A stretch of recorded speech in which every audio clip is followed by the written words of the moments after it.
I thought. Okay, timing on this is a little it's weird. 9:34, and I'm going to call this meeting of the Sacramento County Board of Supervisors to order. We have a full house. I know we'll have a lot of off-agenda public comment, and thank you all for being here in chambers.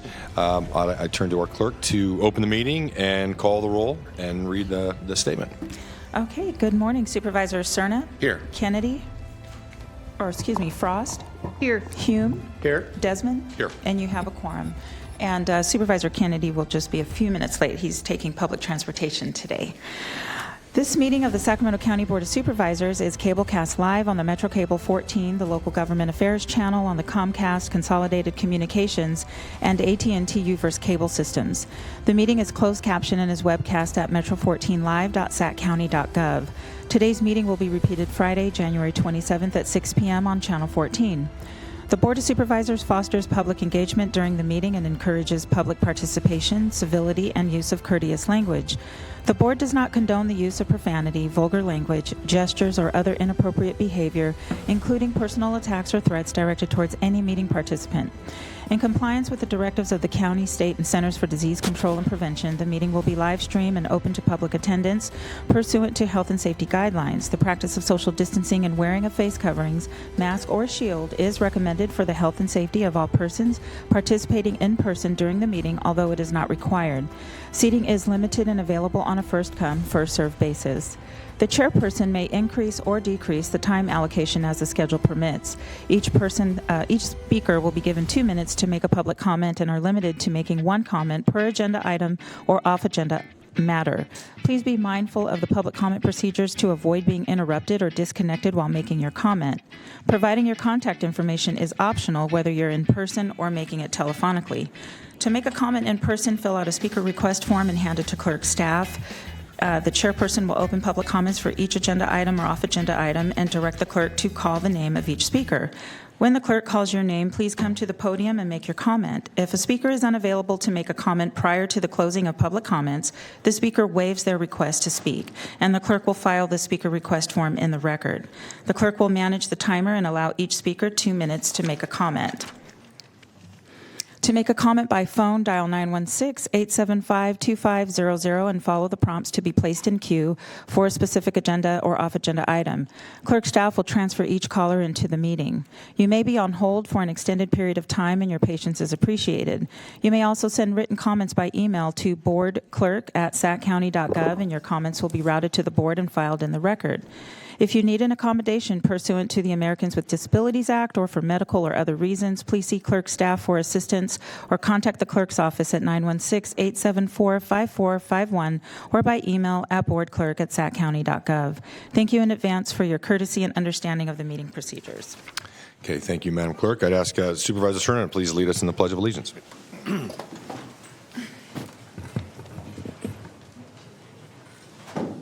pledge allegiance to the flag of the United States of America and to the republic for which it stands, one nation, under God, indivisible, with liberty and justice for all.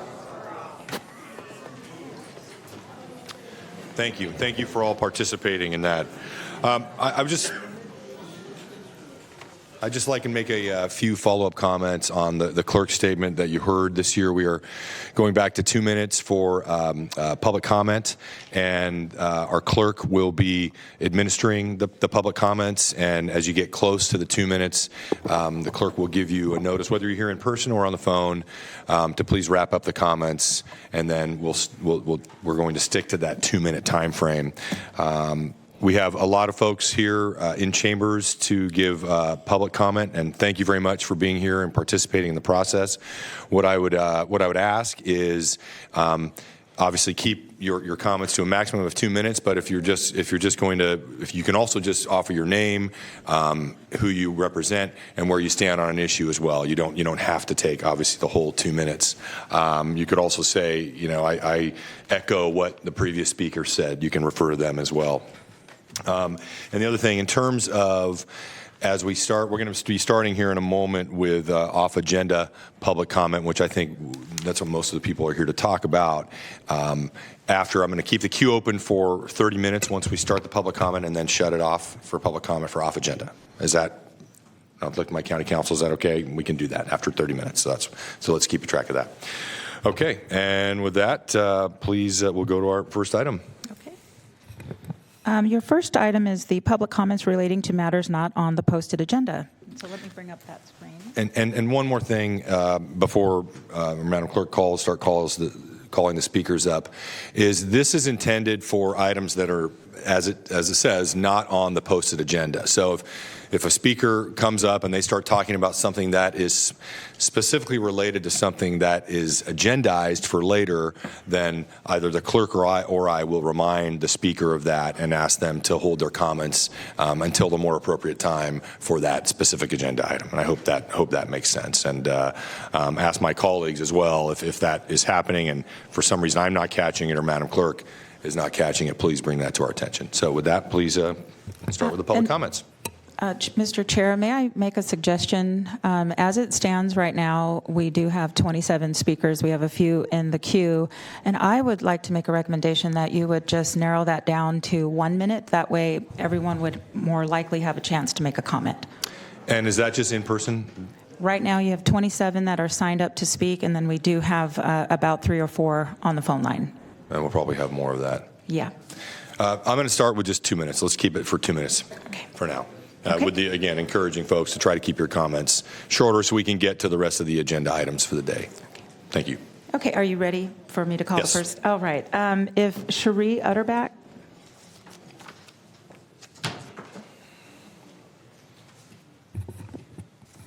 Good morning. My name is Cherie Utterback, and I am currently IHSS caregiver. I started this when I was 15 years old, taking care of my grandma.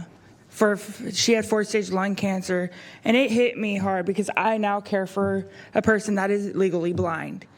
All I wanted to say, and this comes from the heart, it is hard to live in California right now with the wages going down and paying rent. I'm afraid I won't be able to afford my rent in a few months if the wages don't go up. Just think about that, please. Thank you. Thank you. And Susan Goodban. And if you see your name on the list, if you could just start lining up, that would be great. Good morning. Hi, my name is Susan Goodban, and I've been an IHSS care provider for 6 years. Excuse me. I'm currently caring for an elderly woman who has heart issues and diabetes. Because of the IHSS program, she's able to stay in her home while receiving one-on-one excellent care for her specific health issues. Excuse me. Experts and advocates have proven the IHSS program ultimately saves the public money by keeping the residents in the home.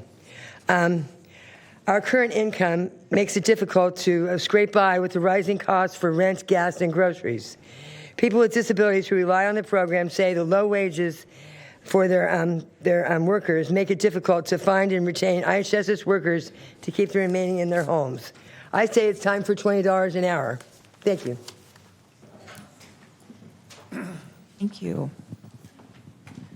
And so now we have Russell Rawlings.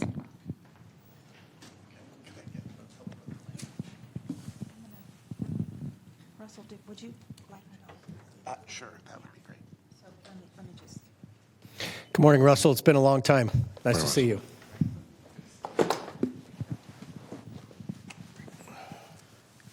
Good morning, Supervisors. I am very happy to be here. My name is Russell Rawlings. I am an Oak Park resident and the California California Education Organizer at Hand in Hand, the Domestic Employers Network. We are an organization of member employers that are dedicated to improving conditions for domestic workers, and we facilitate a space known as the Long-Term Supports and Services, or LTSS, for All Grassroots Coalition, led by members who believe that we need long-term care options that support people in community. And as part of that, we have committed ourselves to supporting the effort for Time for 20 because we know that in-home supportive services is a key part of the system that allows people to stay in their homes and age in place with dignity.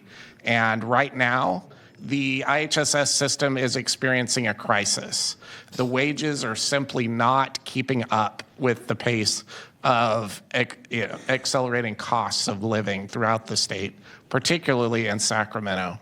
And many people that I have spoken with are struggling to find people to help them. I am here because I am supported by my IHSS worker, who you may hear from shortly. But I really want to reiterate just the importance of this program, keeping people out of institutions where the costs are actually higher to support people. So this is a very important issue. It's also important to understand that during the pandemic, all of these issues were exacerbated. Thank you for your consideration. And now we have Stephen Payan. Payan.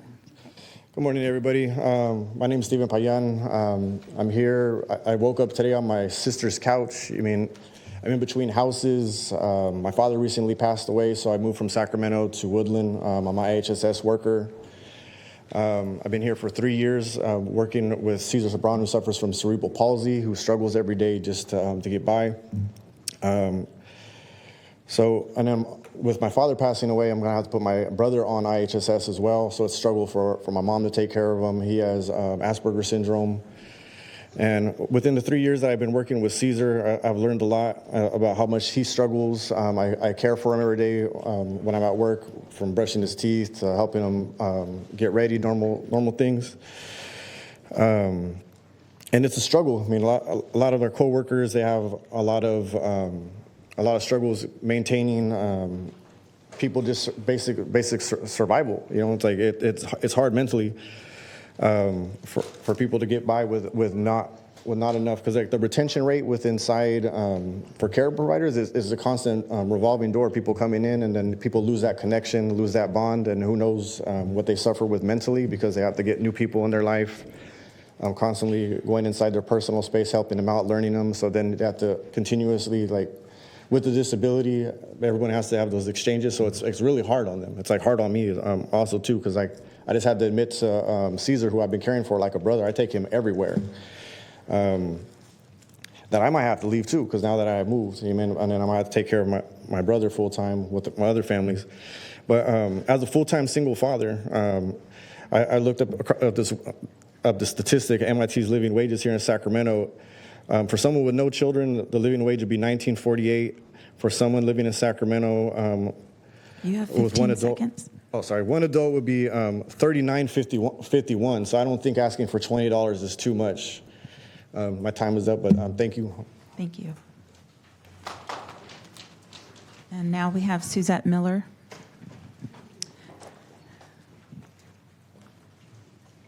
Hi, my name is Suzette Miller. Thank you for being here today. I just want to say that it is hard to earn a good living out there today. It's just a cold world out there. Good wages and good benefits. Having a union is just an awesome thing for encouragement for a job. My husband and I were homeless, and now with this job, he takes care of everything at home, and me going out and working and having clients. It's encouragement in today's world.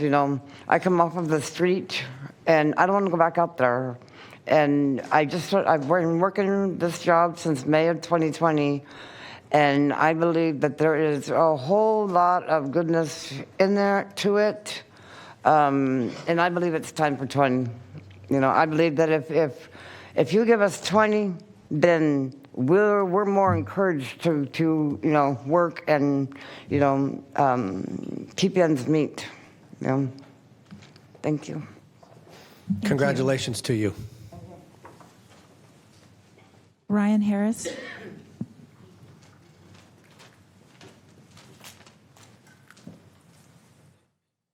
Can't stand too long, so that's why I wasn't in line. Never took care of me on it. Yes, I am. All right, so my name is Ryan, and I represent fairness. Last year, I was in here a lot. Well, I've been in here a lot over the years, and a lot of people have asked me, Ryan, if you're on camera, why don't you do something about your hair? And the answer is simple. It's how God made me. That's why I'm here. I'm a black man, and I attend as I am to show you that there's nothing to be afraid of. That's why I look this way today. And in the past meetings, I watch over the past meetings when I've been here, and it's kind of sickening that I feel like I have to come here to humor you guys just to listen to my situation. Like I'm walking on eggshells with people who are sworn to help. And the reason I feel like I have to humor you is to avoid being labeled as a angry black man for bringing you serious problems. And if you don't believe me, you guys have gotten Ethan's email that he wrote about me, claiming that I was an angry black man and was trying to do all types of obscenities at work, which was complete lies, and you guys did nothing. Oh, wait, you guys promoted him. I'm sorry. When I brought this to you, Kenny Patrick, you instructed me to do things that led me to the police getting called on me. Phil, you completely ignored me. Sue, you humiliated me, mocked me, and you lied on camera multiple times to cover it. If you would like to know when, I'll happily replay it for you. And Rich, you gave me false promises, man. Still waiting on that call back, still waiting on that meeting. And you ignore your district, Rich. I don't know if you saw some of these pictures that were up here right now. It's showing all the times that I requested and filled out the paperwork to see you guys and never heard anything back. But if you saw some of the pictures that popped up, you might recognize the area. That's the church where the man killed his 3 daughters, killed his son. You said you really care about that area. Have you seen that area lately? Have you been by that area? There's always trash outside that church. You have about 10 There's seconds. always graffiti on the fence. Do you really care, or do you just care when that happened? And I know Don's not, or to the new Pat Hume, I know you haven't done anything with me yet. I'm just now meeting you. But you did send out an past email. your time, so I'm going to end the time All right, now. you did send out an email Thank saying you. a picture's worth 1,000 words. Thank you That's for why I your put these comments. pictures of this hurt district up here for you.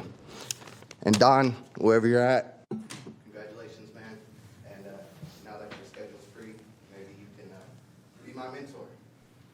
Thank you. All right, Madeline Clark.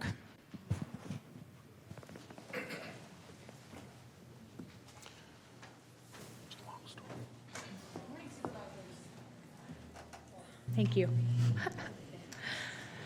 Thank you for hearing me today.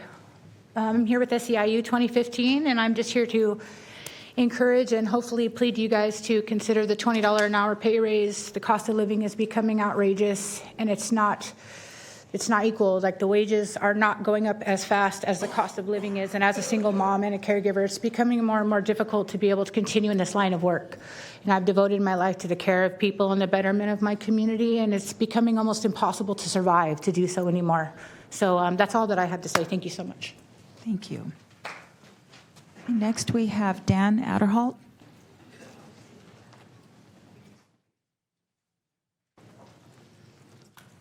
I'm going to try to make this quick as possible. Board of Supervisors, you guys were all here in July. You guys all promised my America Homes crew members when they're here that they could stay on the America River Parkway, Twin Rivers Bike Trail, until homes were provided for them and their pets. They all were here. They all talked to you guys. You guys all promised them this, okay? Now, I've helped you guys with the big problem you guys were stuck with, the pets and the homeless people getting a home. I got them into a home. Problem is, we got on the waiting list right now, and all their pets. So it's a win-win for everybody. It's SHRA, Project Housing. I got them all on the waiting list for the housing. Now, the thing is, I'm against right now, I just got informed that my crew members' tents are being destroyed right now on the America River Parkway as we speak. So that's why my crew members are not here to talk to you right now. The guys are over there destroying their tents right now. Why is this happening? Why can't they just move on the other side of the parkway right there and be in peace? I already told my crew members to move off the tree area because I told them they're not to leave the parkway. Period. They can stay over on the other side where the trees are not at. And now I found out right after you guys give them a 48-hour notice, SAC picks it up, and other group members came down and destroyed half my members' tents the next day on the parkway. So I need to know, because we're going to be doing a lawsuit, and it's not a joke. People are going to find out I'm not kidding no more. We need to know if Sacramento County gave them permission or not to do this, or did they act on their own? Because this was a malicious attack against my American River Homes crew while we're out cleaning, saving the American River Parkway. Their camps and everything and belongings are being destroyed, and that is just not right. And right now, I'm not kidding, we're going to be doing lawsuits against people who are doing this because this is against their civil rights. And this should be happening. The 48-hour notice we're honoring. We got the crew members on the other side right there, Phil Cerna. We got them out of the way. But we just need to know if you guys still We have back those up 15 clean or not. Thank you. You still have 15 seconds. You still had 15 seconds. Okay. Jesus Figueroa Queixo, did I say that right? Okay. That's the lowest it'll go. Good morning to everyone. Good morning to all the head of the Sacramento County. I'm sorry, but I'm kind of nervous for a minute. So first of all, I want to say thank you for having me here. We are here for the same cause. But first of all, my name is Jesus Figueroa Cacho. I am not American. I'm from Central America. But I've been living here for many years. What brought me into this situation? When I brought my mother here, she had an accident, and she fell in my house, and she was in UC Davis. And then they wanted to put her in a nursing home, and I refused for my mother to go to a nursing home, and I take care of my mother. So I understand what all these members are going through. I'm a nursing home worker at this moment. They're talking about $20 an hour, but just be on our shoes for a minute. The rent is going high every year. If your rent go high every year, $150, and your income is not going as high as that, how kind of life we expecting to have? We need to live with dignity. We're taking care of people who are ill. So we need to have a quality life. So this is the reason why we're here this morning. So please hear us. We vote for you guys to be on your share. So listen to our cause. Be in a situation. We can be taking care of your mothers, your daughters, anybody. I'm a mom. My son is in college. I'm a full-time student, and I got 2 jobs. Do you think I got 8 hours to sleep? No, I don't. After I leave this meeting, I have to drive to Reading to go to my class. And then from that, I leave from Reading about 7 o'clock. I have to drive to Auburn for my night job. And I come home and sleep a couple of hours and do my homework. Ms. Jesus, you have 10 minutes, 10 This is my routine every seconds. day. And my rent go up every year. I pay $2,000 for rent. My income doesn't go high that much. So please, listen to us. Thank you for your Be on comment. our shoes. Okay, we need to live with dignity. Thank you very much. Thank you.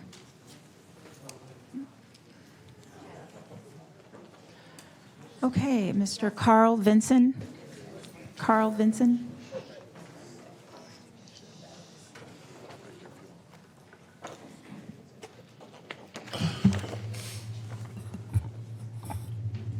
Good morning, Board of Supervisors. How y'all doing? My name is Carl Vinson. I'm from Solano County. I represent local 2015 SEIU. And I'm also, I am an associate member / volunteer of the union in our county. And I have one question. Do you value human life more than your possessions? Do you understand the type of work that we do here? And I'm a former caregiver. And I'm also, the reason I'm a former caregiver because I found it to where I'm on the Solano County IHSS Public Authority Advisory Committee because I'm the liaison between the client and my brothers and sisters in this audience. So I know what it is because I've done the work. I've seen the conflict of interest. I've seen things that you wouldn't even imagine. We go through a lot being caregivers. And my question is, with the rise of inflation, food, housing, homelessness in this country, and in California, and the country's 4th highest economy in the country, how we have so much debt. So I just want to make sure that y'all adhere to what we're saying, to where we think $20 and up is sufficient or more based on the economic social status of everybody that's here. And I want to make sure I put this plain. I am a community leader in my county, all 7 cities in Solano County, and I'm also a community leader here in California. And you're probably going to see me more than time would allow me to be here. But when you see me, understand this. I come with respect, I come with authority, and I come with belief of us getting the things done. So our brothers and sisters. You have about 10 seconds. Yes, thank you. so our brothers and sisters can get the things that they need to take care of their clients, because y'all gonna get old one day, and you need someone to take care of you. Thank you, and God bless. Okay, Miss Alicia Lee, did I say that right? Or Alicia Lee? Hi, my name is Alicia Lee. I'm here, obviously, from SEIU. I believe this is the third time I've been here to speak since our contract has expired. And obviously, like he just said, you guys are very aware of the inflations that are happening out here. And I think that we are being very generous to only ask you for $20 an hour. And when I look into life, you know, I look at the fact that fast food workers just got a pathway to $22, and we are dealing with people's lives out here. And we're asking for some dignity and respect, because it's almost like you guys sit back there and take this as a game. It's not. You know, these people need care, you know, and we need to live. It is considered a job to us, you know, but to make $16 an hour on a job with your rent, your food bill, your gas bill, you know, you can't even buy clothes to put on your back. Now, I'm not coming in here to disrespect the homeless and the help that you give them in any kind of way, because they deserve that, okay? But if you think your homeless population is bad now, if you don't start doing something about these wages, we all going to be out there. And then what's going to happen? This is supposed to be the richest country in the world. So it's really mind-bothering, you know, to sit here and see you guys not do anything about it. I really hope today really sink in, because it needs to, because there's no reason that we should still be coming back here to ask for $20 an hour. Thank you. Thank you. Jude, is it Equidike? Did I say that right? Right. Hi, good morning. My name is Jude Equidike. I'm an IHSS provider. I take care of my son. He's 5 years old. He's autistic, and he has ADHD, and he also engages in self-injurious behavior. Since I've been doing this, I've been doing this for about 3 years now, but I became an IHSS provider in the last 10 months. Since I've been doing this, I've come to appreciate, you know, all the work that other people do. If I had not done this, I would have no idea of the challenges that they go through. $16 an hour is grossly inadequate. It's grossly inadequate. I used to have a job where I was salaried, I had bonus at the end of the year, and I had great benefits. But I had to leave that to prioritize the care of my son. Please, I'm begging you. I plead with you. Look at all these people here. Some of us have college students. I have college students. I have some that are college bound. $16 an hour. How do we make it? I have property taxes to pay.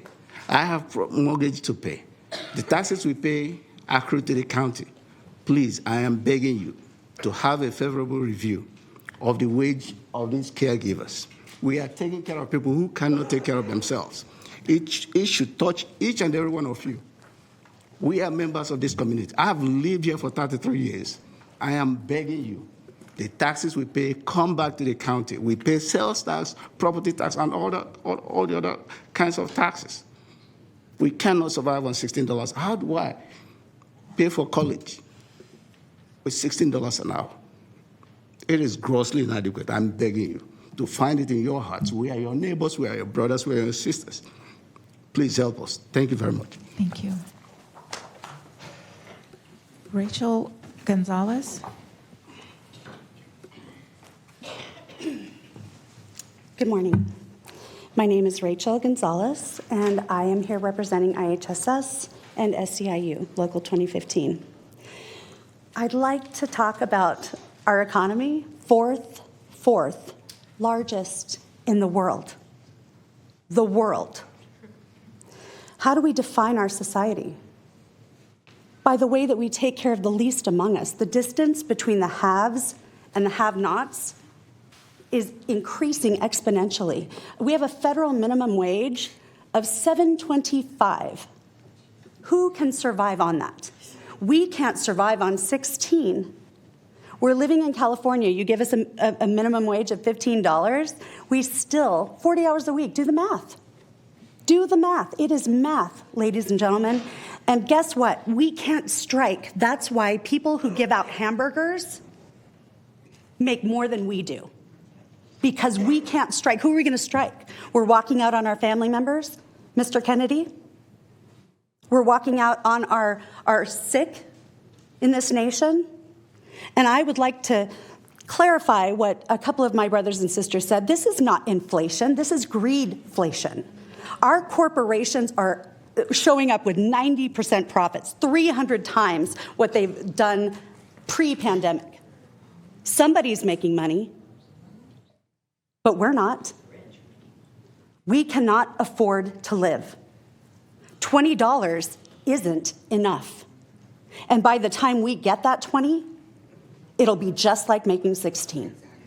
It's unacceptable. You are human beings. We are human beings. If we stop doing our job, our little Sacramento is going to fall apart. You're going to see people all lined up along the riverbanks. We have about 5 seconds, almost. Please, I'm on the bargaining committee. We're fighting for our money. Give it to us. Thank you. Thank you. Miss Andrea Henson, let me bring that down. Yes. As low as I can get. As low as you can get it, that's right. Okay. And go ahead and pull both microphones together if you can. That Like increases. That's great. Ooh, okay. Good morning. My name is Andrea Henson, and I am a criminal defense and civil rights attorney here in Sacramento. I'm here I've talked to you before, but I help the homeless because it's right.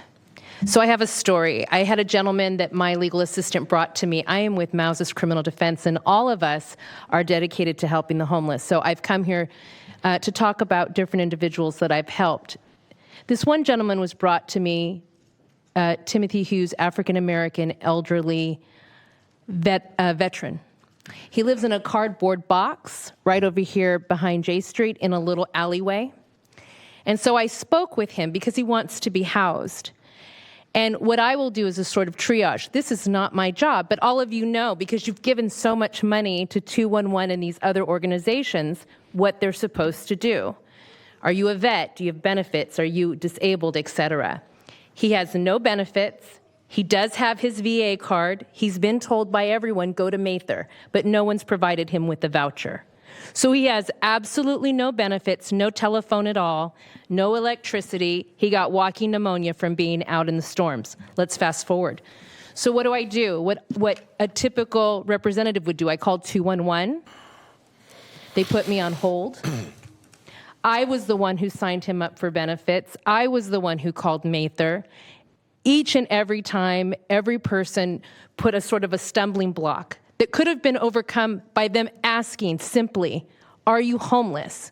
Because what that means is, like Mr. Hughes, they would know that this person doesn't have electricity, they more than likely don't have a phone that can stay charged for 2.5 hours, et cetera. It's my office that's doing it. So now I'm just going to ask you to demand accountability of your contractors, make these providers that Sacramento County has contracts with explain their metrics to you, and incorporate those demands of what meaningful outreach and help Ms. Andrea, means you've reached your into time. the requests for proposals and quotes from these contractors, Thank you because for all the your money comment, you're Ms. spending Andrea. is not working. Mr. Chair? Yes, Supervisor Strong. Yeah, thank you, Ms. Henson. Emily Helcon, our Director of Homeless Initiatives, is in the audience here today, and I saw her taking out her pen and taking some notes. The gentleman that you cited that is here that wants housing near or on J Street, this is the district that I represent, so I'm going to encourage you and respectfully request that perhaps you meet with Ms. Halcon and back of chambers, get her card, and we see if we can't get this gentleman the housing that you say he is searching for. Thank you. Great, thank you. Okay, Mr. Ron Gannon. Good morning. Good morning, Board of Supervisors. I just would like to stress how important it is for in-home service support system for those ladies who come to our homes and cleans our house. Me and my family are a recipient of the in-home support services.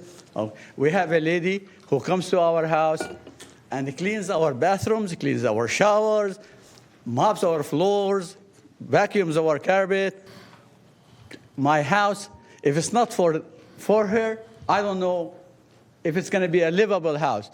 My wife has been battling breast cancer for the last 3 years, and I hope none of the ladies or men ever have something to do with the breast cancer. But for that lady, I mean, really, whatever she gets, I don't think it's enough. Okay, we're talking about like $16 an hour for a lady who is willing really to leave her family and goes to someone's house and clean their bathrooms and cleans their showers and mop their floors, unless she really needs it very bad to support her family.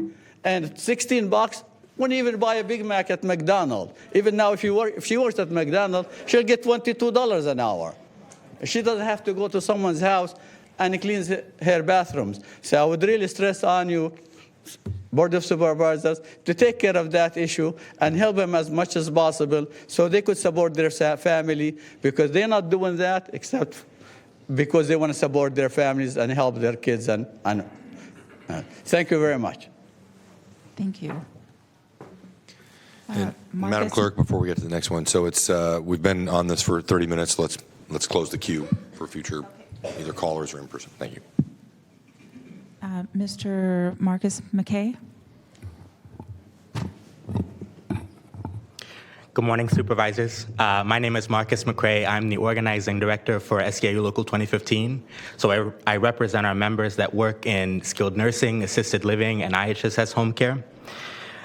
In Sacramento County, our IHSS workers are 30,000 strong. We're the largest bargaining unit in this county. We provide care to the members of our community that have the same challenges that everyone else in our community and our families does. So if that's Down syndrome, dementia, if it's strokes, if it's autism, everything in between. And the work that we do tirelessly allows seniors to live their longest, best lives. It allows people with disabilities to have dignity in the community and live independently and not institutionalized. IHSS workers aren't doctors, but we do the most important healthcare work that there is, which is preventative work. And we're your partners in keeping Sacramento County residents healthy and safe, not just in a feel-good way, but in a real financial way as well. When I say that, what I mean is that in-home care is half the cost of institutional care. And every time we keep someone out of the emergency room, that's $4,000 that we can spend on something else in the community. So with 36,000 consumers in this county, let's do the math about the value that this program has, not just in a feel-good way, but in a financial way. We hope, as we care for Sacramento, that you will be partners with us in taking care of care providers. IHSS workers just started making $16.50 3 weeks ago, and with skyrocketing gas, groceries, and housing, it's a poverty wage. It's time for 20. It's time for caregivers that who care the most for the vulnerable in our community to be able to take care of themselves as well. You have about it's 10 time seconds. for majority women, head of household people, to be able to keep up with costs themselves, and for a real investment in senior and care for people with disabilities. Thank you for your comments. Okay, Christina Alvarez.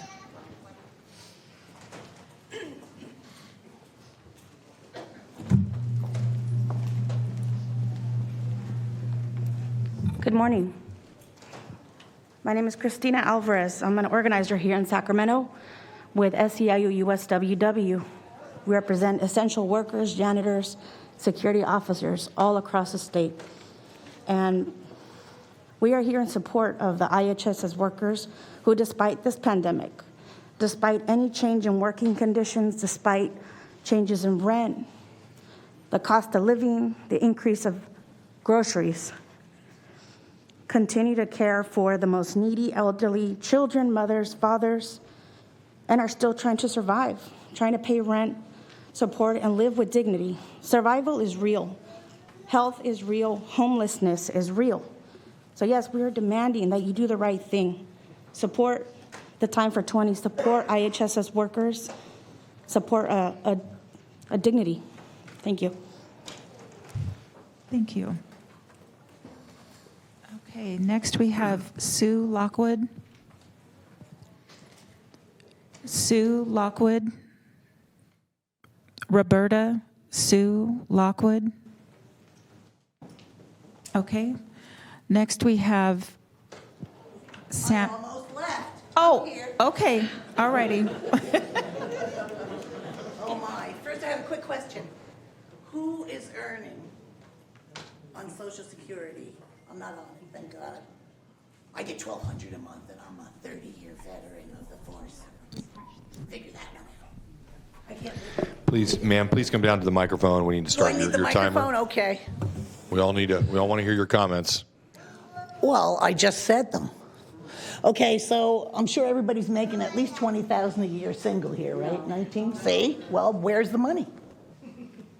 That's all I have to say. Thank you for sticking around. Samuel Flores. If I could have the clerk's office refresh the screen, please. Samuel Flores. Yeah, hi. Thank you. How's it going, y'all? My name is Samuel Flores. I'm a representative with SEIU 2015, Organizer 1 with SEIU 2015. So on a daily basis, I'm working with IHSS providers, right? On a daily basis, I see that, there's many in poverty. With a wage of $16 an hour, the providers that I represent struggle to make ends meet, having to work multiple jobs simply to afford rent and some meals a day. Many are living paycheck to paycheck. Imagine being a caregiver, working overtime. These are folks who are wiping people's behinds, showering them, cooking, cleaning, etc. Ensuring that an entire human being, that they stay alive, that they can survive. Meanwhile, at the same time, they have to worry about not being able to cover rent, utilities, gas, etc. And so, these are providers that are doing the vital service of ensuring that elderly and disabled folks are taken care of. But at the same time, when we say that $1,650 is enough for them, when we say that they don't deserve retirement benefits, we're saying that when they're elderly and disabled, that they're on their own, basically, that we're not going to take care of them, and that's not okay. Our contract has expired, and I'm here in good faith. I want to see good results, not just here to bash y'all. Our contract has expired, and there are over 28,000 IHSS providers that are vulnerable when they're already taking care of a vulnerable population. So I ask that you bargain in good faith and support our fight for a living wage. I've been told by IHS providers that their greatest ingredients in care that they give is love. And so I'm asking that you show providers love, too, and help them in their fight for 20. Thank you. Thank you. We now have Robert Copeland.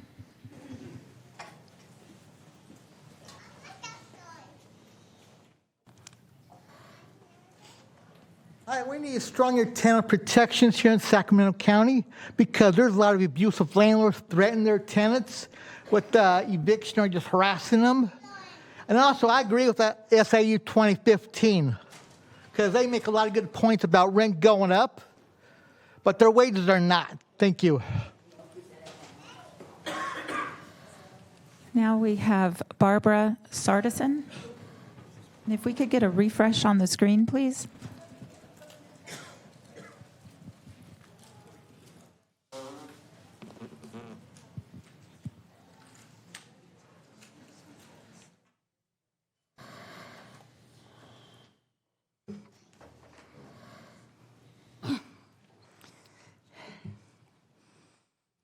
Hello, my name is Barbara Sardison, and I'm a recipient of the IHSS program.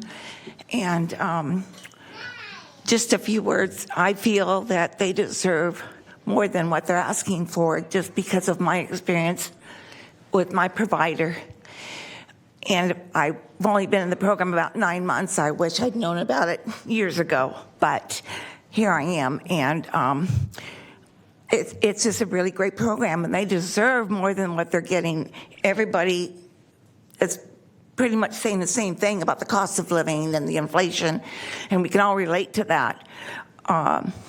So my last words are that my provider is a gem. and she's one of a kind, and I love her because she's got such a heart for us.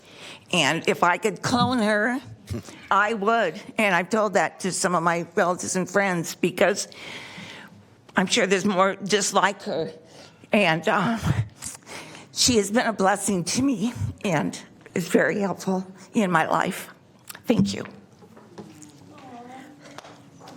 Thank you, Barbara. Giovanna Fajardo.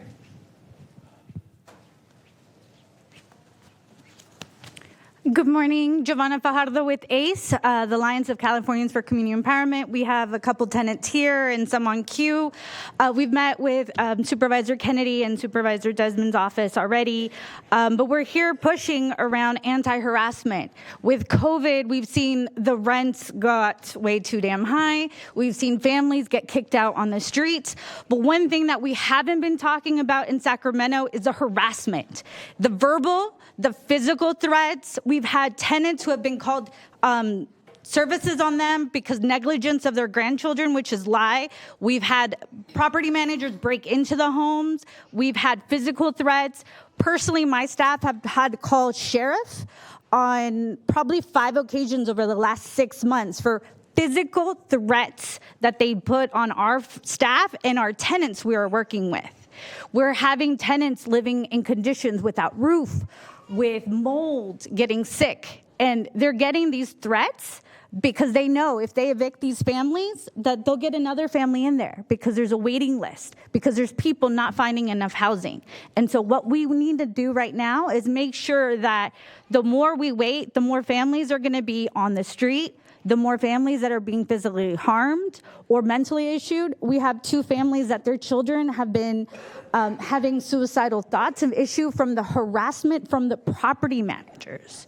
We have tenants that are, with COVID, it's been such a mental health issue, but add to that the stress of them threatening you outside of your home all weekend, having to put video cameras because of the afraid of the staff that work in the building that you live in, not wanting to leave your children home because even though they're grown in high school, the threats that they've Giovanna, been given. you have about 10 seconds. So we will continue to try to reach out to your offices and share these stories.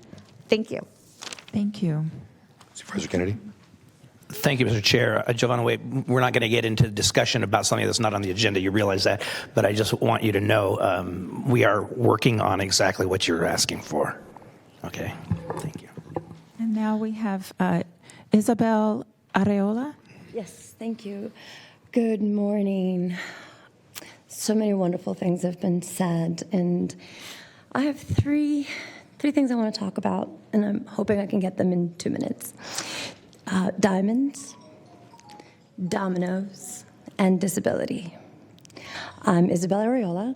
I work at Resources for Independent Living, and on a daily basis, we get calls and calls and calls about people's different barriers to being successful, to having a fulfilling life. Diamonds. When you have a system like IHSS, there's a lot of ways to improve upon it. There's a lot of ways to use it, to make it an asset and shape it the way you need it to look. Because what you get from something like IHSS is not just people working. You get a more functioning system, the domino effect. Disability. What do you lose when you have a disability? Dignity has been spoken about, but you also lose voice, and you also lose choice. And the privilege of speaking your mind, of having your choice, is an incomparable one. I got here today because of helpful people, literally. The Uber driver helped me get from the door of the car to the steps. And then Sue, who you met earlier, helped me from the steps to the door. And then Russ helped me from the door. And then from my seat to here, I got more help. If it isn't for kindness, we can't make the system work. And if we treat kindness like an obligation, and we pay it like an obligation, that's all we're going to get. That's all I have to say. Thank you. Thank you. Antoinette Sadler. Antoinette Sadler. Oh, okay.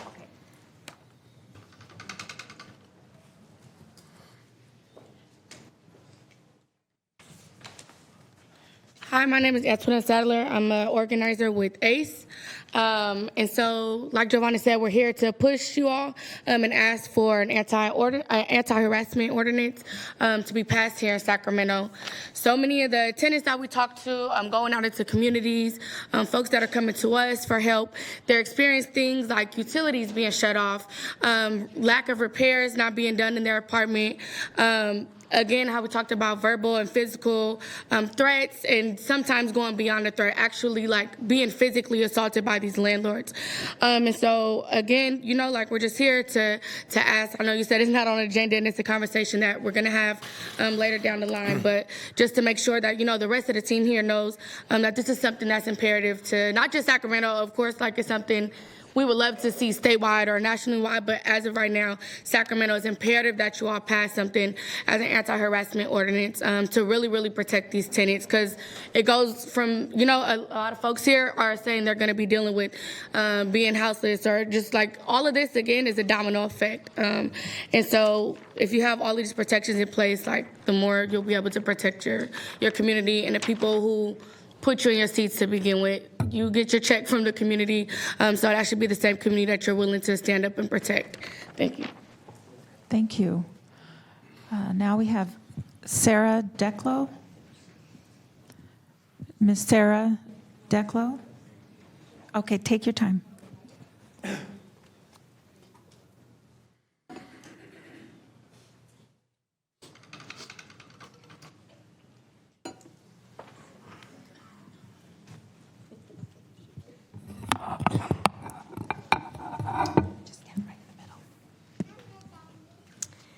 Hi, my name is Sarah. I wanted to give you a little bit about my story. I was attending Sac State, and I thought that I was in good health. And then I graduated from Sac State as a marriage and family therapist, was working 3 years in my career, and then I got a paid job, and within 6 months, I had a massive stroke. I was home alone, and I could not call for help. Laid in that bed for 12 hours. I couldn't figure out how to get out of my apartment, couldn't figure out how to use the phone. The next morning, I was able to call my sister because she was on the first contact. I found the contacts, called her, and she says to me, "Call 911." And I'm like, I freaked out because I had been trying all night to call 911. Anyway, let's see. I wrote some stuff down. So when that blood clot hit my brain, I lost everything. Within 60 seconds, my entire career that I went to college for 12 years was gone. Okay, and I have a blood disorder, so my body randomly makes blood clots. So I keep having strokes and heart attacks and seizures. I'm pretty much a walking time bomb. Now, my family, they helped for about a month, but they all work. So I ended up having to get an IHS worker to come in and care for me. And let's see. And without my IHS worker, I would be lost. Because in the beginning, my doctor said I could put toast in the toaster. But even today, I can't cook because I'll leave the stove on. And you don't want me leaving the stove on. You don't want anyone leaving the stove on. But I wanted to say that, you know, the IHS workers, what they do for me is, Ma'am, well, they do I'm going to everything. have to cut your comments off because you're 21 seconds past. Okay. Okay. I just wanted to say what happened to me could happen to you, and you want to make sure your IHS worker gets the pay that they deserve. And I thank you so much for listening to me, okay? Thank you. Thank you. I'm so sorry I had to do that. Okay. Mr. Jefferson Mickey will be making the comment on behalf of Candelaria and Estella to interpret their message for them. Okay, this is as a matter of interpretation.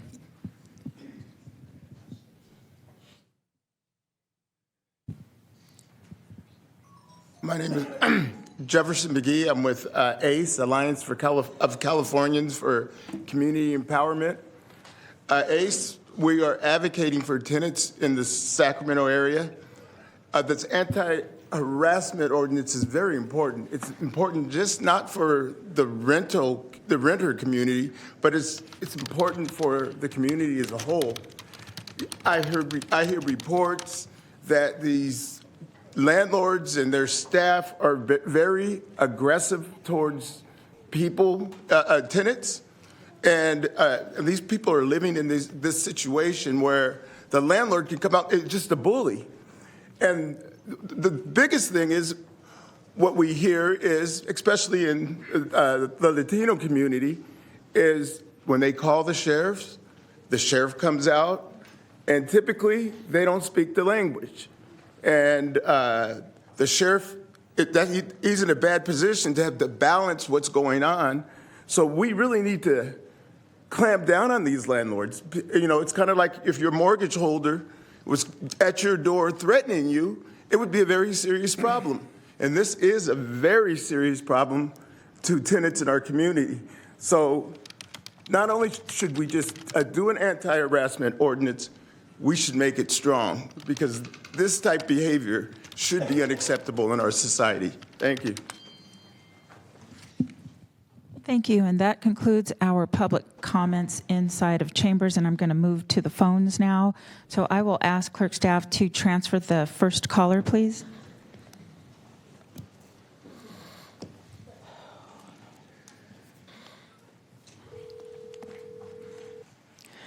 Hi, caller. Please start with your comments. You have 2 minutes.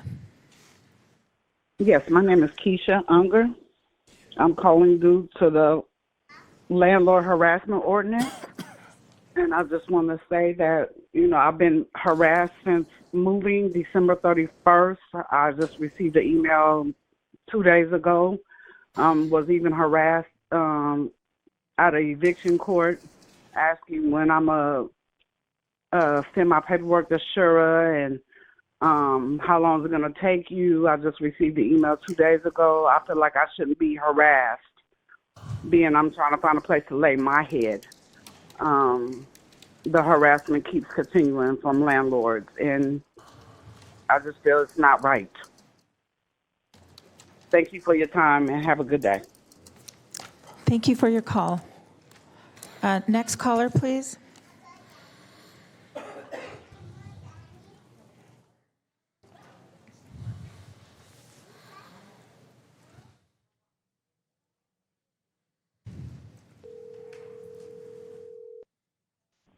Hi, caller. Please start with your comments. You have 2 minutes. Hi, my name is Monica Madrid. I am a community organizer with Sacramento ACE, mostly working with tenants out in South Sacramento and unincorporated. And I would like to thank Supervisor Kennedy for his support on us trying to pass a tenant anti-harassment policy. But we would like to see this process go a little bit faster, since, you know, tenants are getting threatened with immigration. They're still living in uninhabitable living conditions. And we really want to make sure that these tenants in South Sacramento, particularly Black and Latino tenants of color who are suffering from these bad living conditions and harassment, and we want to make sure that we can get this passed. So I really hope that, you know, the other supervisors, we have meetings with them and we can get their support as well. And we look forward to seeing this agendized soon. And thank you so much. And congratulations to the new elected supervisor. I actually live in your district and used to live in your council district when you were a council member. So congratulations. Thank you. Thank you for your call. Next caller, please.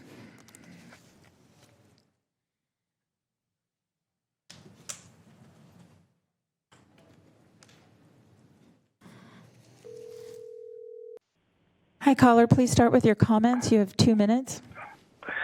Hi, thank you very much. My name is Sharon Duchessi. I'm an IHSS provider. I'm also part of the elected board for Sacramento County. I wanted to thank you for your time, for allowing me this time to speak about the importance of the IHSS contract that we're currently bargaining for. As I said, my name is Sharon. I've been taking care of my clients since 2009. I had to make the greatest decision I ever had to make was whether to continue my career or to take care of my client. I made the decision to take care of my client because I couldn't work 13 hours a day and continuously take him to doctor's appointments and ER appointments because there was no one there to take care of him. Because of his disability, I have to do certain things that take time. A big one is when I talk to his doctors is getting him fresh fruits and vegetables. This is why the increase in our pay rate needs to be increased to at least $20 an hour, because buying fresh fruits and vegetables right now is ridiculous. Even a gallon of milk is $4 a gallon, and doing it on the pay rate that we have right now is ridiculous. I have to try and buy things on sale and in season, which is next to impossible right now. So I'm having to buy canned fruit and vegetables so that he can eat as healthy as his nutritionist wants him to be. And a lot of this has to do with his diabetes and gout. This is not just my client that has to deal with this. This is everybody, all the purple shirts you see in your galley right now. This is something we all have to deal with, along with rent and utilities. Everything is going up, but our pay is stagnant, and we need to make sure that our pay increases with inflation. Ma'am, you have 5 seconds. Okay. I want to thank you very much for your time, and you guys have a lovely day, and please take into consideration everything everybody has said. Thank you very much. Thank you for your call. All righty. Next caller, please.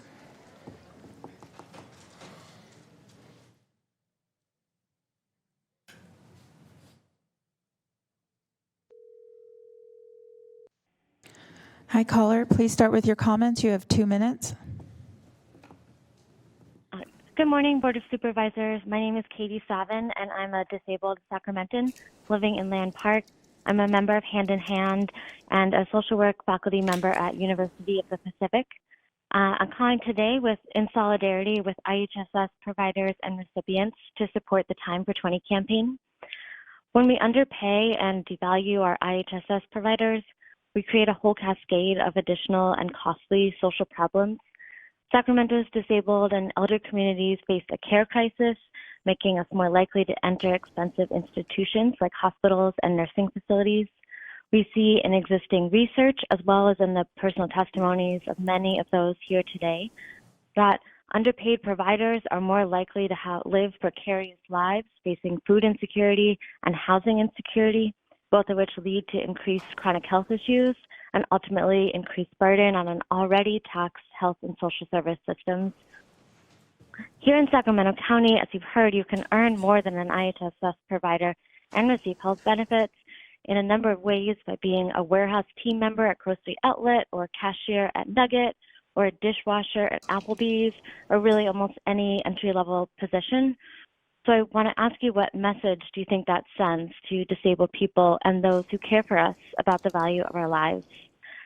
I encourage you to see the tremendous opportunity you have today to improve the lives of many people in Sacramento's most vulnerable communities, to prevent further institutionalization and homelessness, and to value the lives of Sacramento's elders and people with disabilities and their dedicated care workers by raising IHSS provider wages to at least $20. It's time for 20. Thank you. Thank you. Okay, we have 3 callers left, and so if you could transfer the call.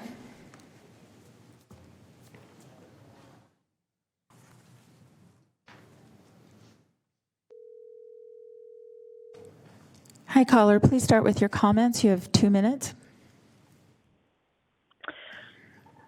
Yes, my name is Marie Hoffman, and I'm a member of the Alliance of Californians for Community Empowerment. I'm calling to echo what my ACE colleagues said in support of an anti-harassment ordinance.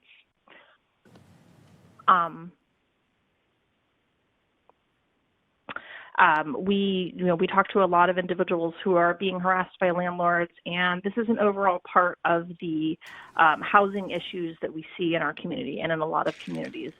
So without an anti-harassment ordinance, harassment is effectively incentivized for certain people who might be a little more unscrupulous. And each individual who's being harassed has the potential to become, tomorrow's next cohort of the newly homeless.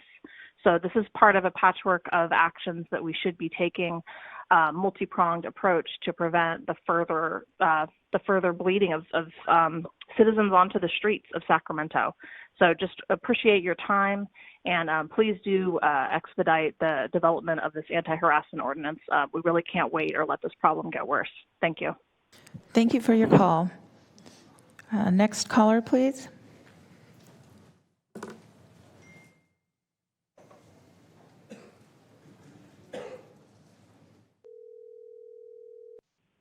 Hi, caller. Please start with your comments. You have 2 minutes.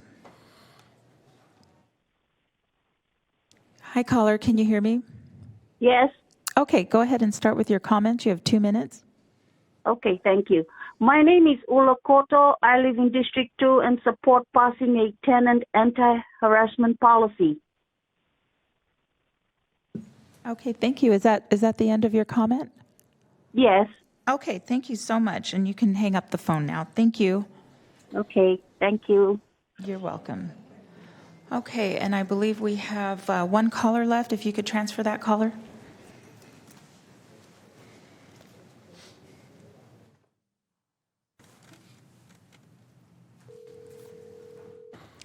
Hi, caller. Please start with your comments. You have 2 minutes. Hi, my name is Eileen Pinky Tony, and I'm a member of the Alliance of Californians for Community Empowerment. I'm calling today to encourage you and other Sacramento County supervisors to stand with Sacramento tenants by passing a strong anti-harassment ordinance.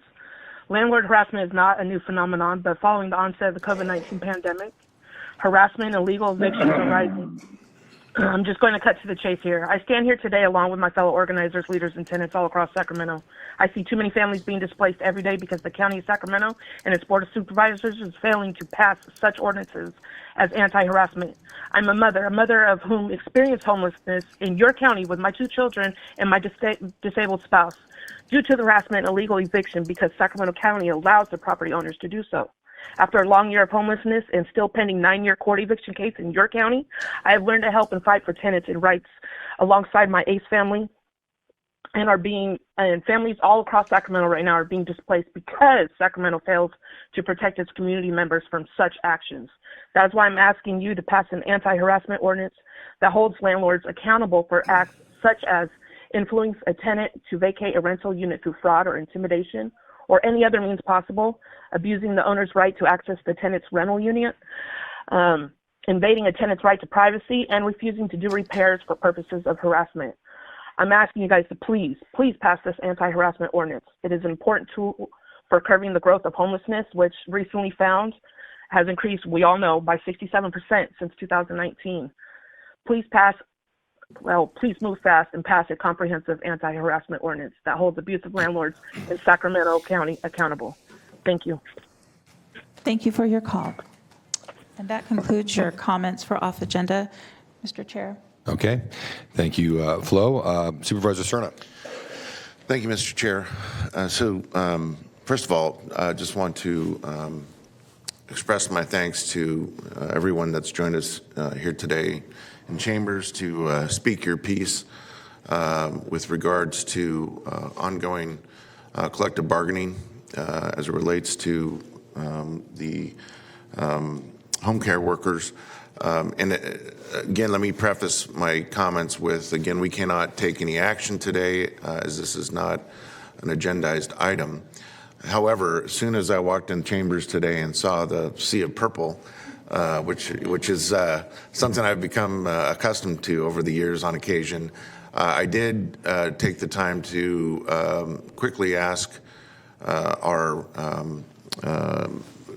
Deputy Executive in charge of Internal Services, who oversees personnel, to give me a brief understanding of where we are in terms of that bargaining. I know there have been some members, I believe, of the bargaining committee that spoke this morning. And my understanding is that there hasn't been any receipt as of yet, and correct me if I'm wrong, but hasn't been any receipt as of yet of the economics. And we don't do the bargaining. We have people to do that. But we can't bargain from the dais. You've heard us comment in the past in terms of, I think, showing some empathy with regards to the position of our county's home care workers. But without having a formal understanding of the economics from the bargaining unit, it's difficult for us to respond as a practical matter. So I would just simply encourage the ongoing discussions in terms of the collective bargaining activity, but with some emphasis that if there isn't a discussion as of yet about economics, now's the time. So I'm hoping that after today, the next time we ask for an update or we meet in closed session, that has transpired. So we actually have something to respond to that's material. So I'll leave it at that because, again, we can't really get into too much details. But, again, appreciate everyone being here and taking the time out of your busy days, both providers and those that you serve. It means a lot to hear from you. And you have every right and ability to air your grievances before this board, and certainly labor negotiations is part of that. So thank you. Thank you, Supervisor Cerna. Supervisor Hume. Thank you, Chair. I just want to say, as a new member of this board, I really appreciated the use of the silent applause. It was very effective, and yet it allowed the meeting to go along at a good clip. So thank you all for that. Appreciate it. Well, thank you. Yes, before we move off this, I just want to echo the statements of Supervisor Cerna. Thank all of you for being here. Thank you for your respectfulness during these off-agenda comments. It matters. It makes a difference. It certainly has influence over me. And I, too, look forward to us in closed session having a discussion about some proposals, some things that are on the table. So hope that will move forward very soon. Okay, with that, then let's... Excuse me, Chair. Oh, I'm sorry. I didn't see Supervisor Frost. Sorry about that. I just wanted to add a quick, for our friend in the front row who's visually impaired, you may not have seen it, but you got a huge silent applause after you talked. Thank you, Supervisor Frost. Okay, with that, let's move on to consent items 2 through 49. Madam Clerk, I think there's one item you need to read into the record, I believe. Yes, so I'll just wait for them to exit. Is that okay? Okay, well, we'll take a few minutes. Thank you, everybody.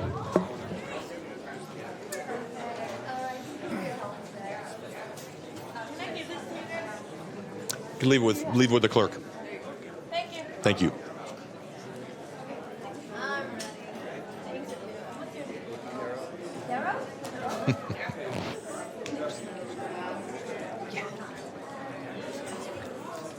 Yes, no, I think I'm fine.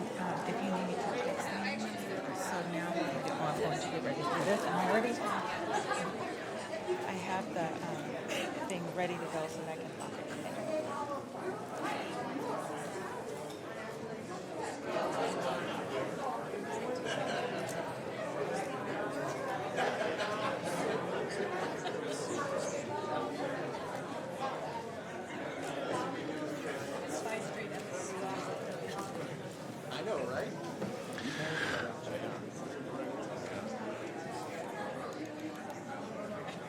Okay, let's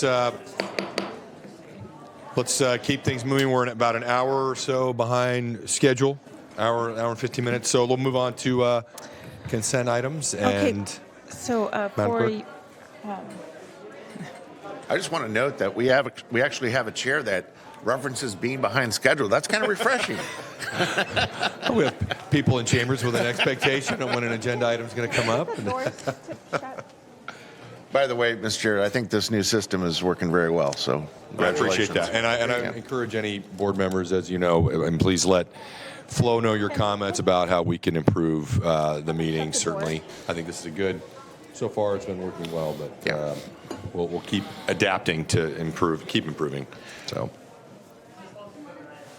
Thank you, Brenda, for that. Thank you. Okay, for your consent matters, items 2 through 49. For item 4, you are adopting an ordinance amending 2.61.090 of the Sacramento County Code related to delegation of authority and accepting revenue contracts. You waived reading on this on January 10th, and those are the only notes that I have from the clerk's office. okay. Thank you, Madam Clerk. I'll look to my colleagues to see if anybody has any comments or would like to call a matter off consent. I see Supervisor Cerna. Great. Thank you, Mr. Chair. I have a bit of a list today, and I'll try and make it brief. Item 26. Okay. Do you want to give me your list ahead of time, and that way I'll be ready for you? 26, 28, 29, 42. 26, 28, 29, 42. 42. Thank you. Okay, item 26 is a retroactive authorization to execute operational agreements with court-appointed special advocates and Sacramento Regional Family Justice Center for the County Victim Services Program for the period January 1 through December 31, 2023. Thank you, Madam Clerk. Just a quick word of thanks publicly to both CASA and to the Sacramento Regional Family Justice Center for all they do for victims of a crime here in Sacramento County and across the region. And of course, CASA, which is a longtime institution here in Sacramento County doing great work on behalf of children and families. So with that, I think it's obvious that I plan to support this item, as I would hope others will. But thanks to both organizations for all the great work you do. Okay, item 28 is the authorization to execute a memorandum of understanding with the Mutual Assistance Network for the period of February 1 through January 31, 2028. Yes, during my briefings, I mentioned that I was a little unclear on what the contract extension options were, and just wondering if Mr. Villanueva or others might have some insights about that.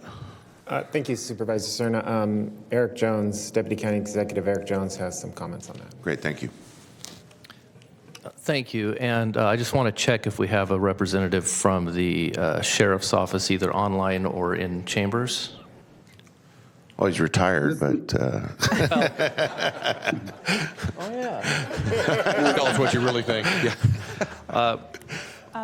Lieutenant Dustin Silva, I can speak to it a little bit. Good. Yeah, okay. Thank you. Yes, so if you can tell us about we understand this is a 5-year agreement, and we understand there are 1-year renewal options for 3 years. If you can provide any additional detail for that, please. Correct. I know our standard contracts is usually 3 years. Excuse me, who is it on the line? Could you just let us know your name? It's Lieutenant Dustin Silva with the Sheriff's Department. Oh, thank you, Dustin. So, our standard contracts are 3 years with the options of 2 1-year extensions. Just a little bit of history with this group. When we first started, it was kind of an adversarial relationship. We've worked on that over the last year or so. And so we did it for a longer period just as a show of good faith and that we wanted this relationship to really work and blossom. So that's the reason for the 5 years rather than the 3. Okay, great. Thank you. That helps. Appreciate it. Item 29 is the retroactive authorization to apply for Central Valley High Intensity Drug Trafficking Area 2023 base budget grant funding from the Executive Office of the President, Office of National Drug Control Policy in the amount of $3,919,813 for the period of January 1 through December 31, 2024. Very good. Thank you, Madam Clerk. So this is a familiar grant, either application or retroactive authorization to apply for accept grant funds for this purpose. But what drew my attention from the board letter is the list of substances that would be the subject of various interventions. and I asked the question during my briefing of Mr. Villanueva, what we know about the success of various interdiction activities relative to the different substances. And of course, I wanted to know much more about methamphetamine in particular, especially relative to marijuana, especially after the passage of Prop 64 and certainly the proliferation of legal recreational use in California. And I don't know if there's more, David, that you can share based on that question, or if you have someone on the line, or Mr. Jones could answer. But I'd like to kind of understand where we are specific to using these grant funds in years past and moving forward, how we might use them specific to limiting the availability of methamphetamine on our streets. Thank you, Supervisor Suna. Again, we had an opportunity to look into this, and Mr. Jones has some additional information for you. Thank you. Yes, thank you. Good morning again. Eric Jones, Deputy County Executive, Public Safety and Justice. And with the HIDA grant, you're correct that there were four specific drugs that were called out as to the work that this group does, both within Sacramento and regionally, which again are fentanyl, methamphetamine, cocaine, heroin, and marijuana, so those five. And certainly the fentanyl crisis, I know that there's been a large focus around that, as well as methamphetamine. A lot of what HIDA does as well is not focus on use. Really what HIDA focuses on in the task force is the violent criminal organizations that maybe relate across the board with those five different types of drugs or combination, but really their enforcement efforts are not on the usage, but actually on the violent criminal organizations that are involved in the sales of those. And there may be a sheriff's office representative that can provide some more detail or answer any more detailed questions. Yeah, Lieutenant John Homan here from Sacramento County Sheriff's Office. Can you guys hear me? Yes. Yeah, I'm here to answer any further questions you may have, sir. No, I think Mr. Jones replied generally to the question. I guess what I would like to see happen, Mr. Chair, without any objection from your office, is perhaps to in the spring to have scheduled a non-action item overview or public briefing, if you will. Don't want to call it a workshop necessarily, but I think it's important for this board to maybe get a better understanding of the current situation relative to methamphetamine production, importation of half or partway produced methamphetamine, the precursors that my understanding generally come across our southern border primarily, and also distribution trends here in Sacramento County, as well as what we're seeing relative to use and kind of the very, very troubling ramifications of methamphetamine addiction in the community. Again, this is a bit of my soapbox, but it continues to be kind of the single most critical issue, for me at least, relative to what we're seeing in terms of the criminal activity in and around the county and the region, and also what it's done to really play an unfortunate large role relative to the homeless situation. So maybe in the March-April timeframe we could have that, and of course we do have a very structured methamphetamine working group that continues to do a lot of good work that I think would be good to have front and center, but that would be something I'd ask you to perhaps work with my office and the executive's office to kind of refine and bring to the board and the public. I appreciate that. Absolutely, I'll work with your office on that. I think it's extremely important to shine a very bright light on this and the impact it's having on our communities and how it's been evolving over time. So absolutely, I'll commit to that. But you're not asking to delay this item. Okay. No, not at all. Thank you, Supervisor. I just thought it would be a good opportunity to make mention of it. And then last item 42. Yeah, item 42 is the retroactive authority for the Department of Human Assistance to submit an application to the California Interagency Council on Homelessness for funding through the Homeless Housing Assistance and Prevention Grant, Round 4. Great, thank you. So this item gave me pause to consider this fact, which I think is interesting. I would hope my colleagues find it interesting, but ever since the last point in time count, where obviously we saw the unfortunate increases in the number of homeless that were the subject of that biannual census sponsored by the federal government, HUD in particular, there's been a lot of media attention, there's been a lot of public attention, and rightfully so, on that increase. But this board, to my knowledge, hasn't really received any information about the proportionality of resources that come from the federal government or the state relative to the point in time count. And so this item gave me something to think about in those terms. And I think it's important to understand that. I think many times California is or representatives of the state, either at the legislature or our constitutional officers, make mention of the fact that, you know, for every dollar that goes to Washington, we get cents back.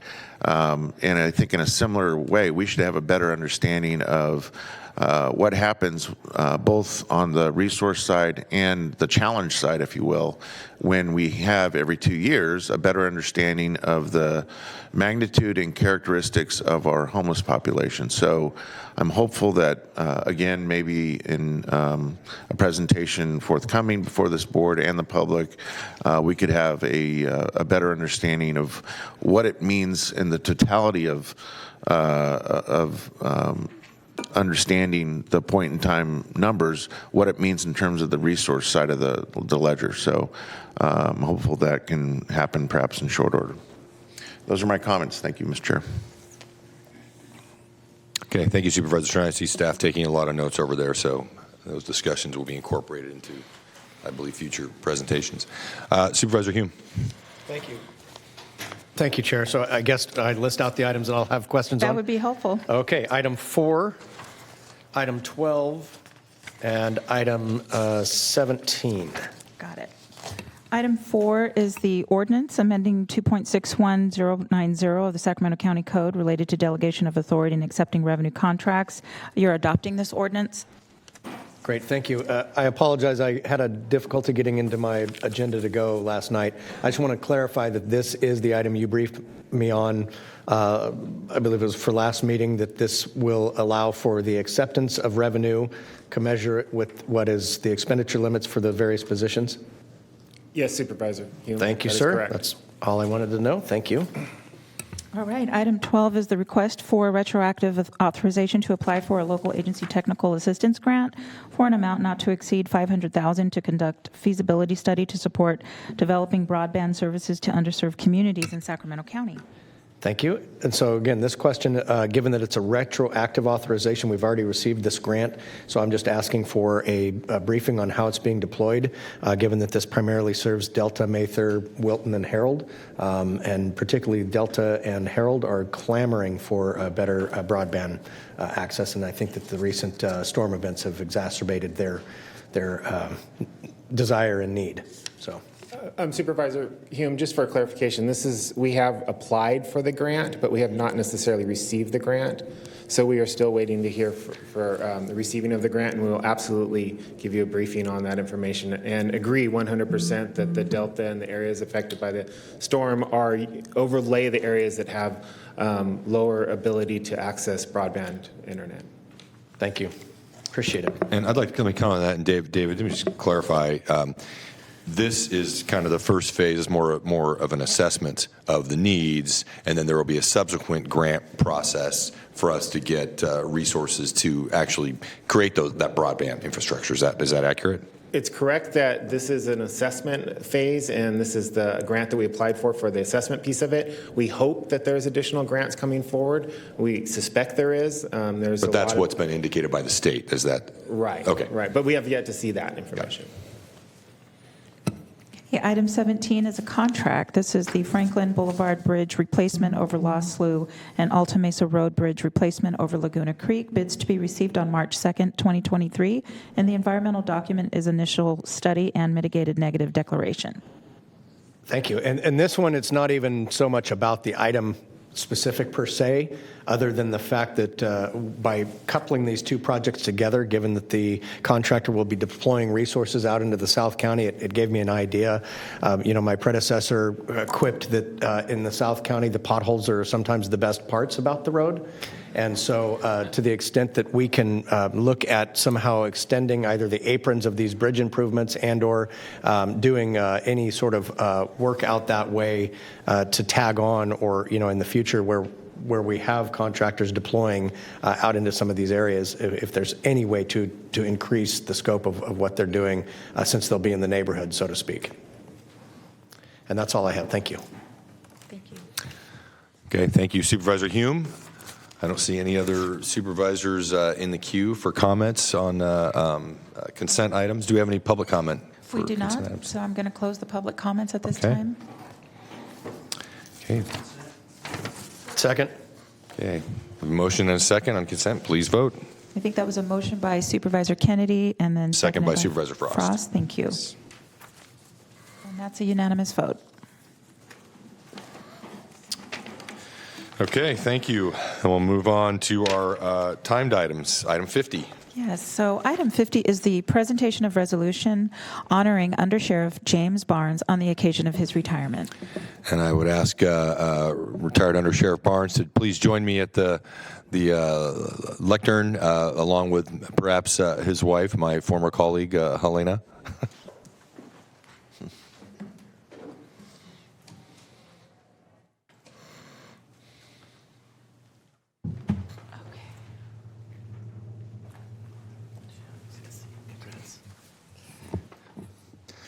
I'm glad you were able to sit here through that last hour and a half, Jim, because now you know what you have, right? Just one last reminder. Well, I'm honored to be here to present you with your retirement resolution, and I anticipate my colleagues will probably have comments as well. And before we begin, I worked in the Highway Patrol with Helena Williams, Jim's wife, and so it's always wonderful to see you as well. So I'm just kind of cherry pick some of the highlights from the resolution. I will not read the whole thing. I'm pleased to have former Under Sheriff Barnes to recognize him upon his retirement after 24 years of distinguished service in a career dedicated to protecting those throughout Sacramento County. Jim graduated from California State University with a degree in social services. He began his career in law enforcement in July 1998 when he enrolled in Sacramento County's Basic Recruit Academy and accepted the position of intake officer at the Sacramento County Main Jail. Over the past 24 years, Jim served in many positions and ranks. He was a detective in the Centralized Investigations Division, Sexual Assault and Elder Bureau and Homicide Bureau, and was a sergeant in many other divisions. After these assignments, Jim continued to grow in his career and served as the Lieutenant Watch Commander for the Rancho Cordova Police Department and Sheriff's East Division, and served as commander of a number of divisions before becoming the Chief Deputy of Field and Investigative Services. Throughout his career, Jim has been recognized for his hard work and dedication, receiving the Employee of the Year award in 2001 and 2012. He's an active member of the community and was recognized in 2006 when he received Weave's Act of Compassion Citizens Award and a Letter of Appreciation and Life-Saving Award from the Sacramento Fire Department. Jim earned the position of Under Sheriff in March of 2022, where he served until his retirement at the end of 2022. Jim, you've illustrated leadership throughout your career by mentoring others, and I've seen it firsthand, creating a team environment and bringing innovative ideas to develop programs and bringing members of the community together, diverse members of the community together. You dedicated your career to public safety, and in retirement, I know you look forward to more time with your family and friends. And it's a great honor for me as chair of the Board of Supervisors to honor Jim Barnes for his many professional accomplishments and his commitment to keeping communities safe throughout Sacramento County. And further, On behalf of the board, we offer our sincere best wishes to you and your entire family for good health, happiness, and many blessings in the years to come. I appreciate that. Thank you. I'll present this to you, and we get a photo. Elena, please come in here.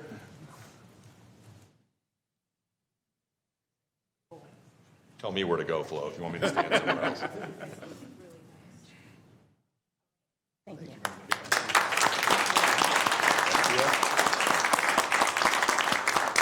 I invite my fellow supervisors if you have any comments. Well, I don't know if Mr. Barnes wants to speak first. I would You're right. relinquish the floor to I rely him on my first. seniors in rank here to tell me what I need to do. Please, Jim. I prefer not, but I appreciate it.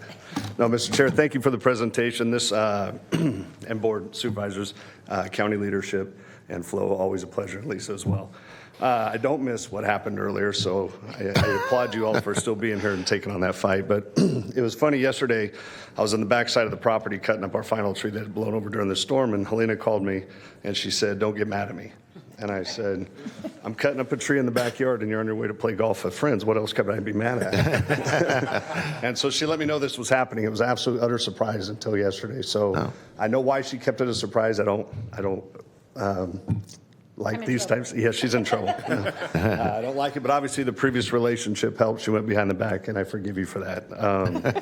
But it was an honor and a pleasure to serve the county for 24 years. It's been kind of a mixed feeling when I walked away. I thought it'd be great to be, oh yeah, fine, being retired, don't worry about it. The best part is not answering phone calls, not answering emails, and getting the best sleep I've had in decades. The part I miss the most are the relationships and being able to build together, solve problems together. There's some people that just walked in the back, and I just think of all the great memories I've had over the years. So it was tough to walk away because I still love it. I got a lot of gas left in the tank. There's still more in the future that's coming. But for right now, I enjoy my time with my family, my wife. Over 20 years of marriage, we've been battle tested as we talk about it. But, watching our daughter succeed in sports and being able to be at every event and not have to hustle away because of a meeting or an incident has been nice. And it's even been echoed by our daughter, Gianna, who's actually recently talked about that. It's nice that we're not trying to navigate who's going to pick her up or drop her off at an event. So for this, it means more than you know, and just thank you. Thank you today.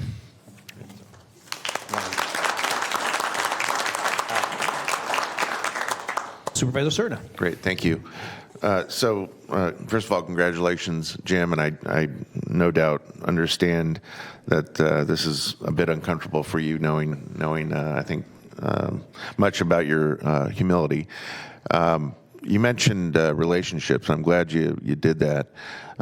You and I don't share, I think it's safe to say, much of the same politics, maybe some, but I will tell you that the day that we shared together doing the ride-along and having a chance to get to know not just kind of, what it feels like and looks like to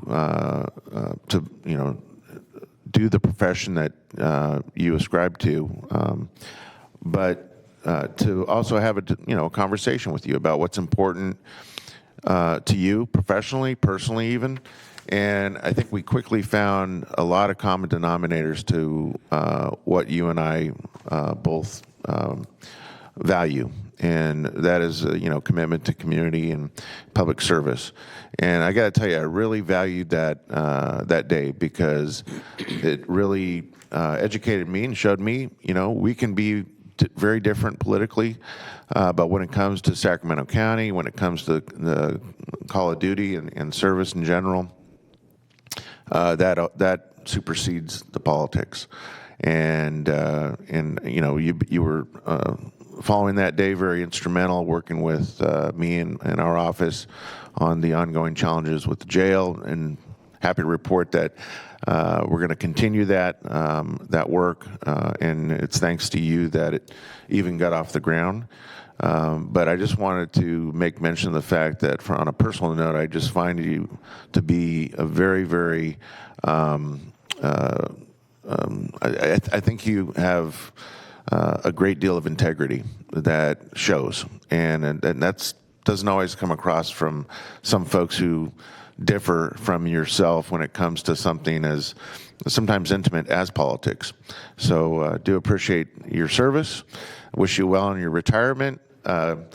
Yeah, I hope your wife gets out of the doghouse soon. But I think I would be remiss if I didn't recall that experience with you. Thank you. I appreciate that. Thank you. Thank you, Supervisor Stern. I'll go next, followed by Supervisor Frost and then Supervisor Hume. Okay, one thing I'm going to do is finally acquiesce to what you've been telling me for years now. And now that you're retired, I will refer to you as Jim. Thank you. And I will also say, Helena, I too had the opportunity to spend a day with Jim on a ride along and a couple cannabis busts and big ones. During that day, he regaled on stories about you and your career as well. So you're not in too much trouble. And had you told him, he would not be here this morning. Yeah.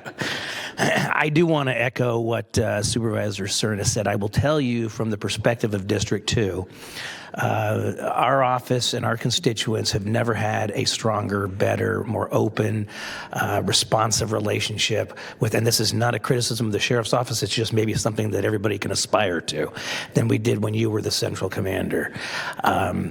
Your not only willingness to talk with the public and genuinely engage with the public, and our office as representatives of the public, but to problem solve and to really, look at things in overused term, but it's true outside the box, was always really admirable and something that we enjoyed working with you.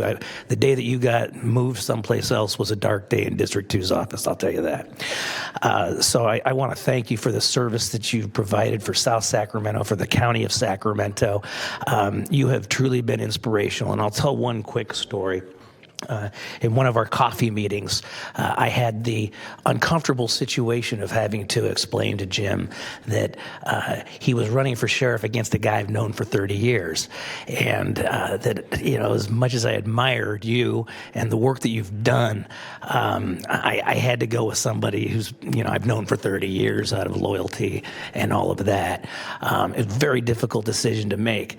My point is this: after I told you I was not going to endorse you, not that my endorsement means anything, the only thing that he came back to me with was, well, I know you're running again, can I endorse you? That shows the kind of man you are.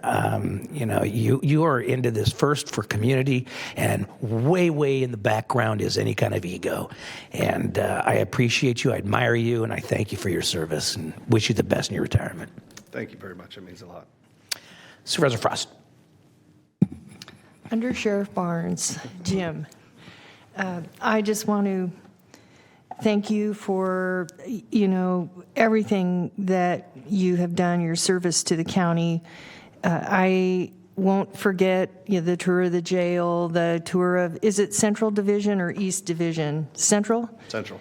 Yeah, and I want to say you were more than a sheriff, because you were kind of an unsung hero, because it was wonderful to learn about all that you did on the homeless front, and to organize all the belongings that people, I don't think people realize all that the sheriff does. When they move encampments, they have to store things for 90 days, and how you organized that and turned it into a community project. You're more than a sheriff, you're part of the community.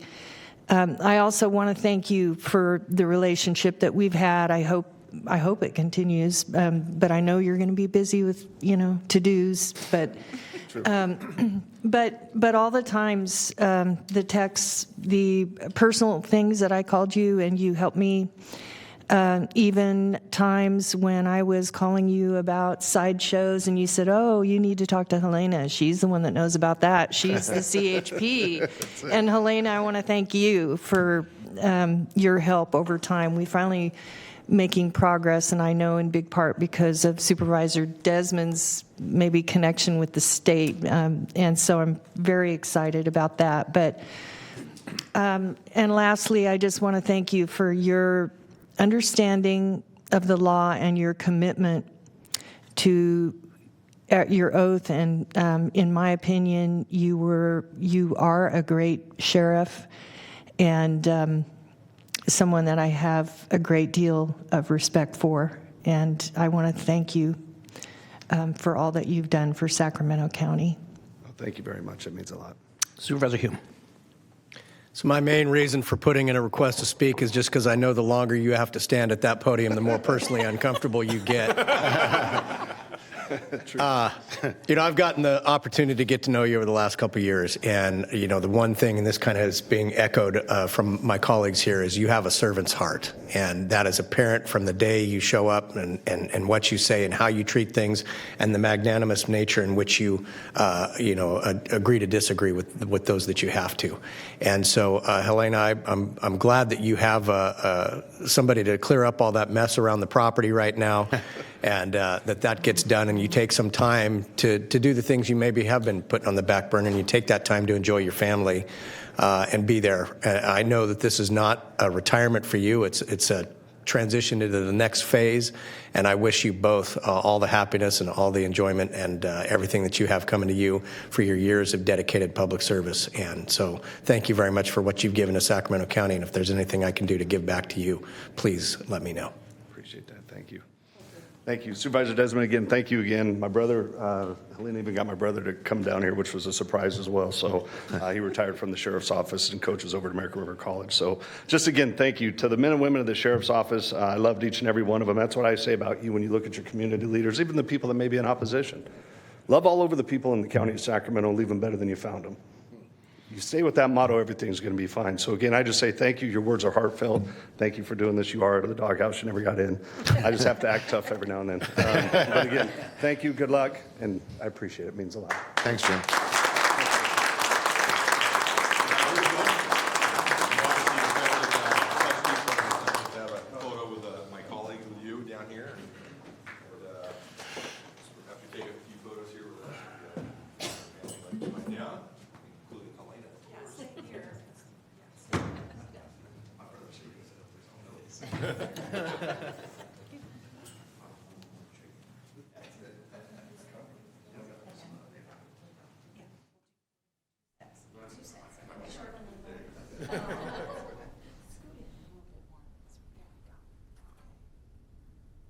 Rehearsal for later.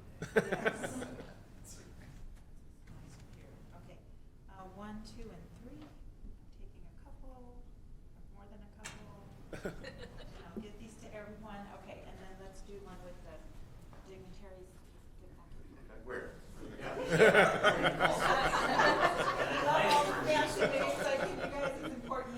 Officials. Okay, there we go. Very nice. One, two, three, taking several. You guys look good. Okay, thank you. All right.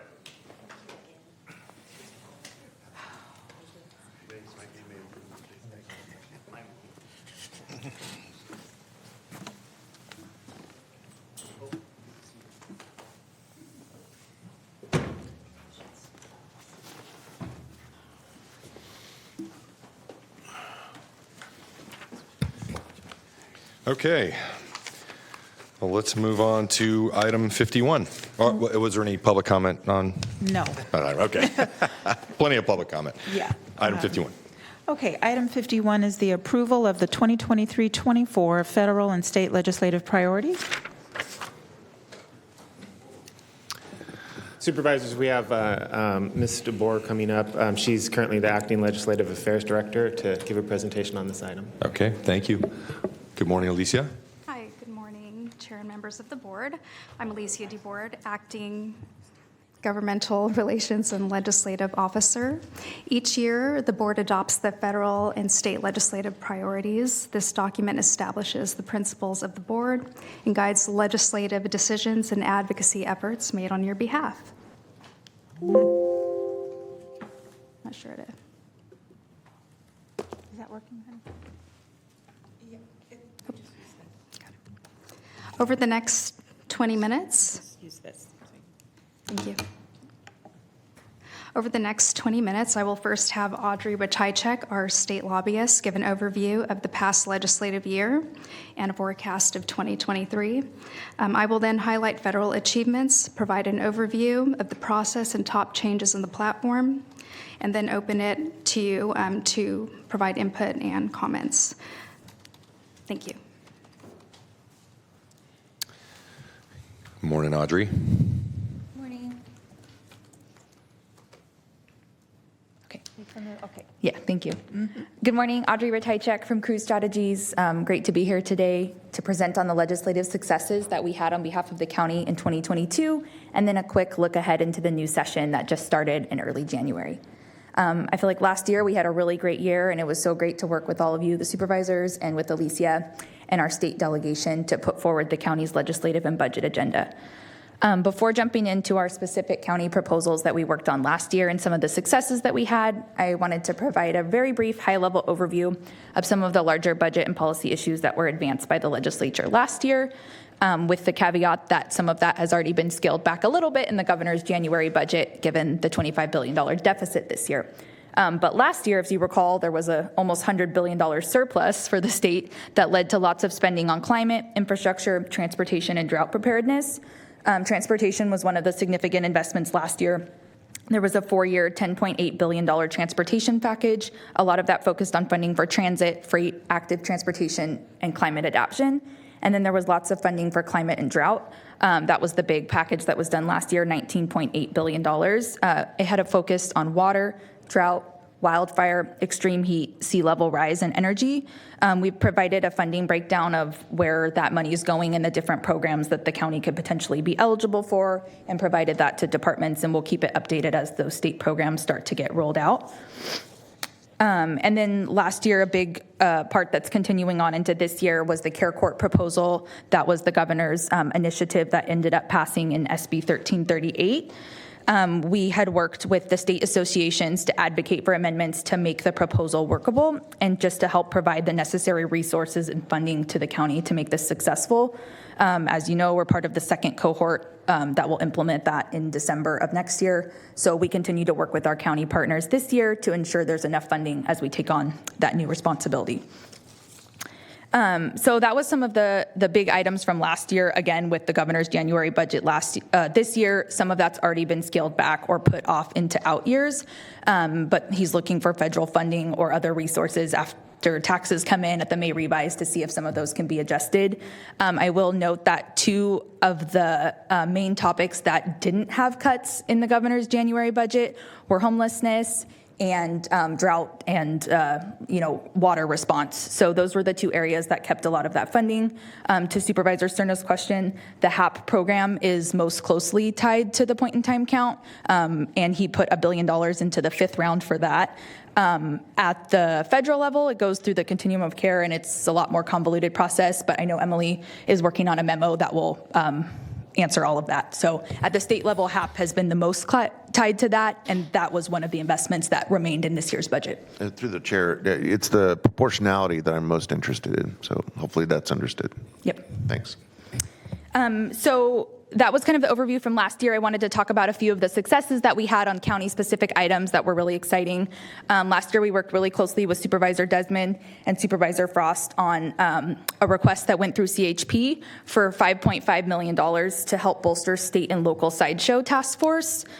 We had initially ran it as a sponsored budget request the year before for $2 million, and we laid a lot of the groundwork by meeting with budget committees, legislators, state agencies, and the governor's office to lay the groundwork. It didn't get funded that year, so we brought it back this year and actually doubled the amount, and so it was $5 million that got included. We've been working with CHP on the implementation of that. It also got implemented to add $500,000 related to PSAs that can go throughout the state to help prevent sideshows. And we've learned that I think CHP plans to add an additional $500,000 match to make it $1 million for the PSAs. So exciting news on that front. We also worked closely with Assemblymember Cooley to put forward a budget request of $3 million to fund renovations and repairs at the Mather Community Campus homeless facility. So similar to the sideshow request that required a lot of groundwork and meetings with the key players in the budget process, and we were really excited that that got funded in the budget last year as well. And then in close coordination with all of you, I know you had worked closely. Excuse me, Audrey, do you want to forward the slides? I think you're the I totally forgot. Yeah. Sorry. There we go. Thank you. And then for homelessness funding, I know in close coordination with all of you, it was exciting that Assemblymember McCarty and Assemblymember Cooley had championed the $25 million budget allocation to the county to help homelessness along the American River Parkway. We had worked with their office and with Senator Pan earlier last year on a similar wildfire-related American River Parkway request, so we were thrilled that that funding ultimately got included as well. SB 1065 by Senator Eggman was our county-sponsored bill to establish a coordinating council for the removal of commercial and abandoned derelict vessels in the Delta and statewide. We worked on this bill tirelessly all year long last year in close coordination with Alicia, Natasha, and Sergeant Epperson, who put in extensive work to develop and refine the proposal as it moved through the legislative process. We passed through the whole legislature. I don't think we got a single no vote, and laid so much of the groundwork, and then ultimately the governor vetoed the bill because it didn't have a direct funding source tied to it. He pretty much vetoed everything that didn't have a funding source tied to it, given that they knew that the budget deficit was coming this year. So we're already working with the senator's office and a few other Delta legislatures on bringing back a CADV bill this year, whether in a little bit of a scaled back version given the budget, but we're working on that with them now. For the farmers market funding request, we had worked closely last year with Senator Pan and the Alchemist Group to put forward a budget request for a grant program to expand EBT access at farmers markets. We requested $1.3 million for the county specifically, but the issue was so important that the Alchemist and other groups had already wanted to expand the pot because there's a great statewide need. So we helped put forward SB 907 by Senator Pan last year. That ended up getting signed by the governor, and it established the grant program that will ultimately get this funding out. The funding, although, wasn't attached to it. So the bill was signed, but we're coming back this year and finding legislative champions and working with our coalition partners to put forward that budget request this year. The current ask is $20 million over 3 years. So it would be a total of $60 million to fund the grant program. So we'll continue to work on that this year. In terms of wildfire funding, I wanted to mention we pursued a budget request of $3 million last year to create a grant program for wildfire prevention efforts to help protect portions of the county in wildfire-prone areas. Assemblymember Cooley championed this on our behalf and submitted the letter to the budget subcommittees. Ultimately, it wasn't included in the budget as a direct allocation to Sacramento since the state wanted to provide larger pots of wildfire funding since it's a statewide issue. So there was $30 million general fund for investments to support wildfire and forest resilience, but we're working closely with Supervisor Faust and the Fire Council on next steps of something that we could potentially bring back this year to make it more direct to Sacramento County. And lastly, just a quick look ahead into 2023. I can't tell you too much yet since they've only been in session for 3 weeks, and there's 30 new legislators, or over 30, I think there's 34. So folks are moving around and getting settled and selecting their new staff and everything. But one we know is the budget deficit, so there's the initial cuts to some of the climate funding last year, but remains to be seen after the May revise if some of that will come back. There's been about 500 bills introduced so far. Lots of them are spot bills, but they have until February 17th, so we'll see hundreds more coming in by the day on the 3 days before the deadline. But in the initial tranche of bills that we've seen so far, I've flagged 4 kind of priority areas that it seems like the legislature will be focusing on. One is the fentanyl crisis, which I already heard was addressed earlier today, but there's been at least 22 bills introduced on that topic already. And a fentanyl task force was already formed by the legislature, so that's going to be one big issue this year. 2 is accountability for homelessness funding. That was a big theme throughout the governor's budget, making sure that counties and cities are meeting their housing goals in order to get homelessness funding and things like that. So we haven't seen actual language on those proposals, but it'll be coming out through the Department of Finance soon. So that's another one. And then lastly is drought response and preparedness, I think will be important. We've seen a number of bills on that, and the governors continue to talk about that. And then lastly, behavioral health with continuing the Care Court proposal and making sure there's funding, plus some other bills have been introduced on that topic so far. So with that, I will turn it back over to Alicia to go through the federal highlights from last year. Thank you. Thank you, Audrey.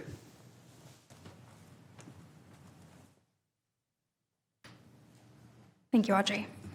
Sacramento County contracts with federal advocates Holland and Knight and the Ferguson Group, and our 2022 wins include, but are not limited to, $1.5 million for Mather Community Campus facility improvements through the fiscal year 23 appropriations process. And I'd like to credit Congressman Barra and Senators Padilla and Feinstein for that funding. Our Mather Community Campus serves as emergency shelter and provides transitional housing for those experiencing homelessness, as you know, including families and veterans.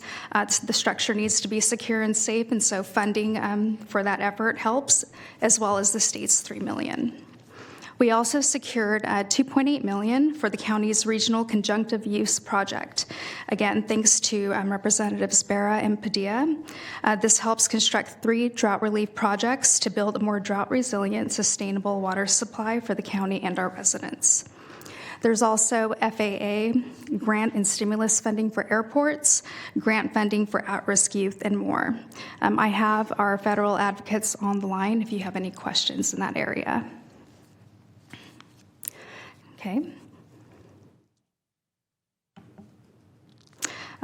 In the water arena, we successfully advocated for a $50 million federal authorization for our Delta counties in the Water Resources Development Act. This is an authorization for flood relief and includes non-Delta levees. There was a separate Sacramento County authorization for invasive species, and funds are made available to address harmful algal blooms that pollute the Delta.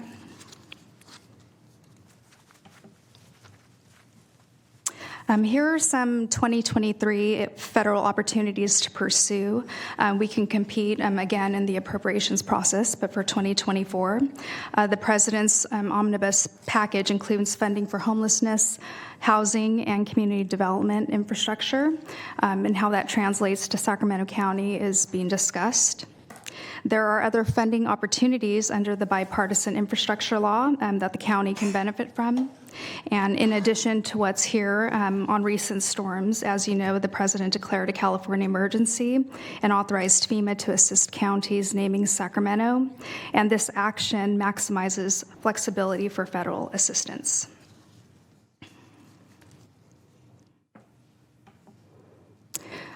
So this overview sheds light on your federal and state legislative platform, and much of it aligns with the county's priorities as learned from your department directors at the time of meeting.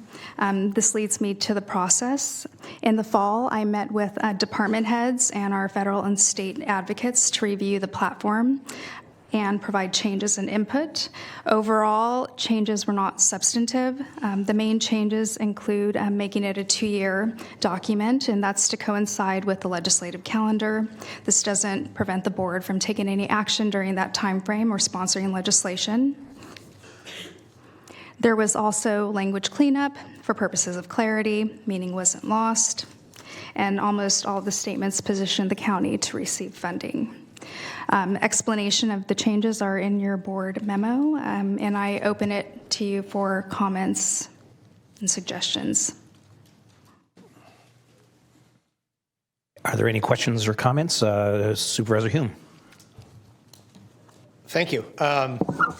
Alicia, I had the opportunity to email you a couple of my concerns, and I've read through the document again, and I think my questions regarding disaster relief are pretty well covered under Section N. So I don't think that we need to get into that necessarily, except that under the focus areas, Section 3, just as a general statement, line item 5, support funding to enhance local climate mitigation and adaptation efforts, and then item 7, improve and mitigate risks to the Sacramento-San Joaquin Delta. Obviously, for District 5, the importance of the flood control of the Cosumnes has really risen to the top there, and no pun intended, sadly. And as well as, looking forward to the increased frequency of, these atmospheric rivers and things that are causing this devastation. So I'd like to make sure that that's codified, at least, if nothing else, by this supervisor's voice in this document. And then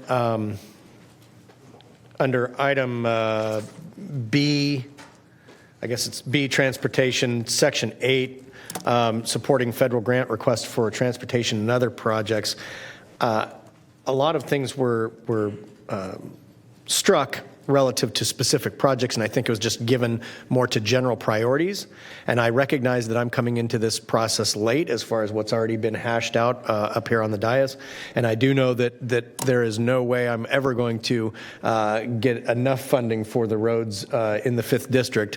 But I would like to ask if my colleagues would be amenable to amend that language under Section 8 to, in addition to the things that are already called out, which are very important and much more urban in nature, if we could also add language regarding farm-to-market roads that are being traversed by vehicles carrying our agricultural goods.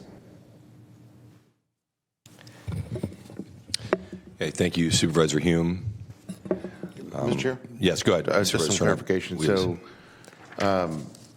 Supervisor Hume, your request is simply to, I assume you have a specific language with regards to the emphasis on the rural farm-to-market roads?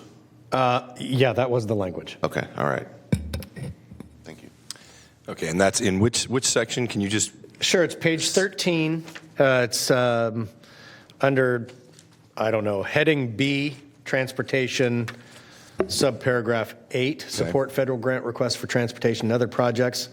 Since we're just going to kind of general priorities, I'd like to see something in there that gives me at least a camel's nose under the tent to get some money for roads that are primarily agricultural serving.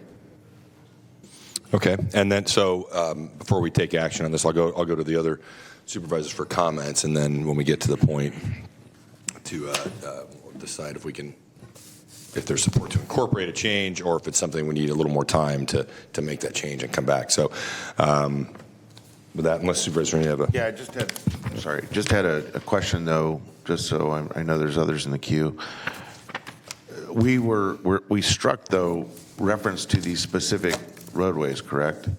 So would the amendment that Supervisor Hume is suggesting, I guess it would just be not a parenthetical, but it would be an addition to the introductory paragraph there for number 8? Exactly. Okay, all right.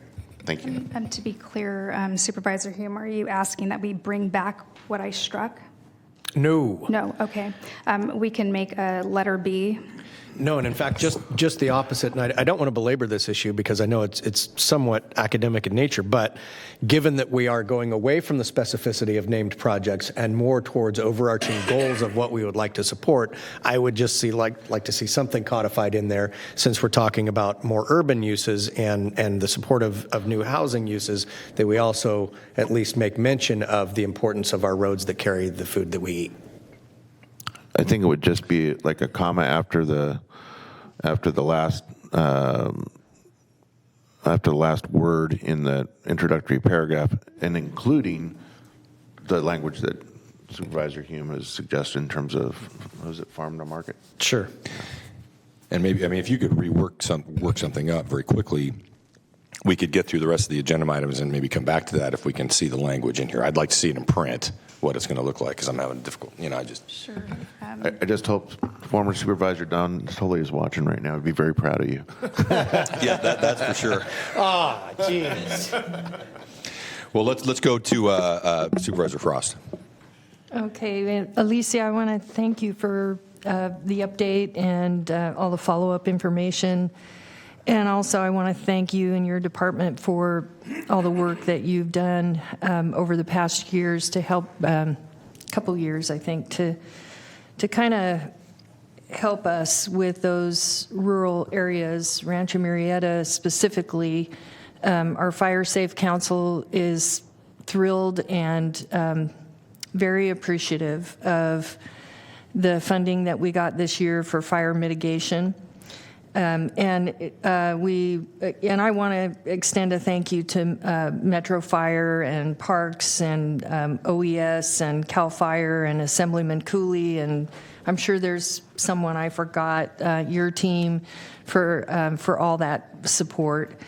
I wanted to say that we're still working on that, and I thank you for mentioning that. There's one component to this whole emergency evacuation plan that the community's working on that sort of came to light during the last storm. And that was that there are multiple roads, small roads, leading in and out of Rancho Murrieta, but in an extreme flood event, almost all of them can be blocked by flooding. And to be specific, Dillard, Scott Road, Slough House, Latrobe, Grant Line, above Douglas, all at one point, and some all at the same time, flooded during this event. And I was getting calls from constituents who were saying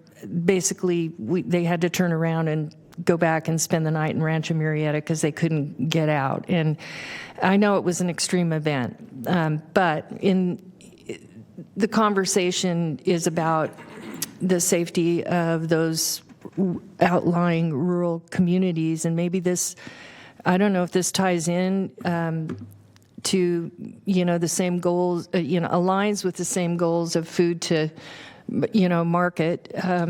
But I would like to ask, and at first I want to underscore, those roads out there do not have shoulders. They have narrowing points that create, clogging. In the event you needed to evacuate, it could end up being like the car fire. People can't get out. Narrow bridges, which are huge expense to widen those bridges, but they can be that narrowing point.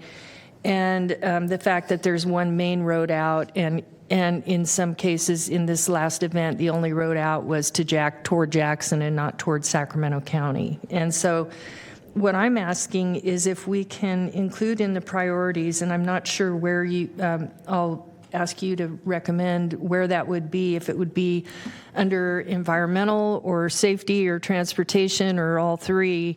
This is an issue that touches all three of those priorities, and that is that we look for funding that will help improve the safety of those roads that are leading that provide ingress and egress into those extended communities.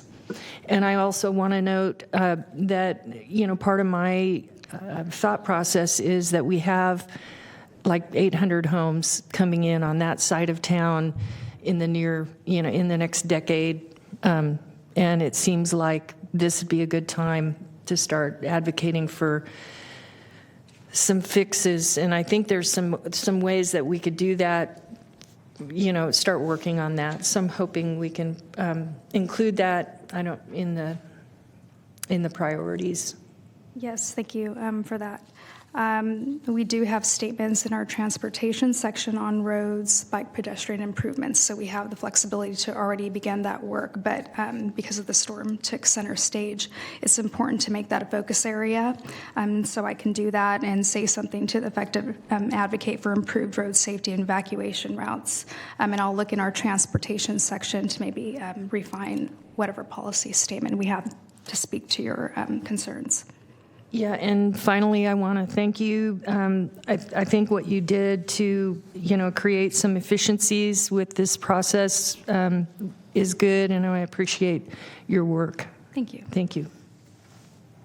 Thank you, Supervisor Foster. I just want to clarify, are you asking for a specific change as well to incorporate some of that language? So I guess yes, and I've had this conversation with Alicia. I think I'm asking that it be codified in the document so we can know that it's a priority. Yes, definitely. And I'll look at my colleagues, unless there is an objection. I mean, what I'm just kind of thinking, and you let me know what your thoughts are.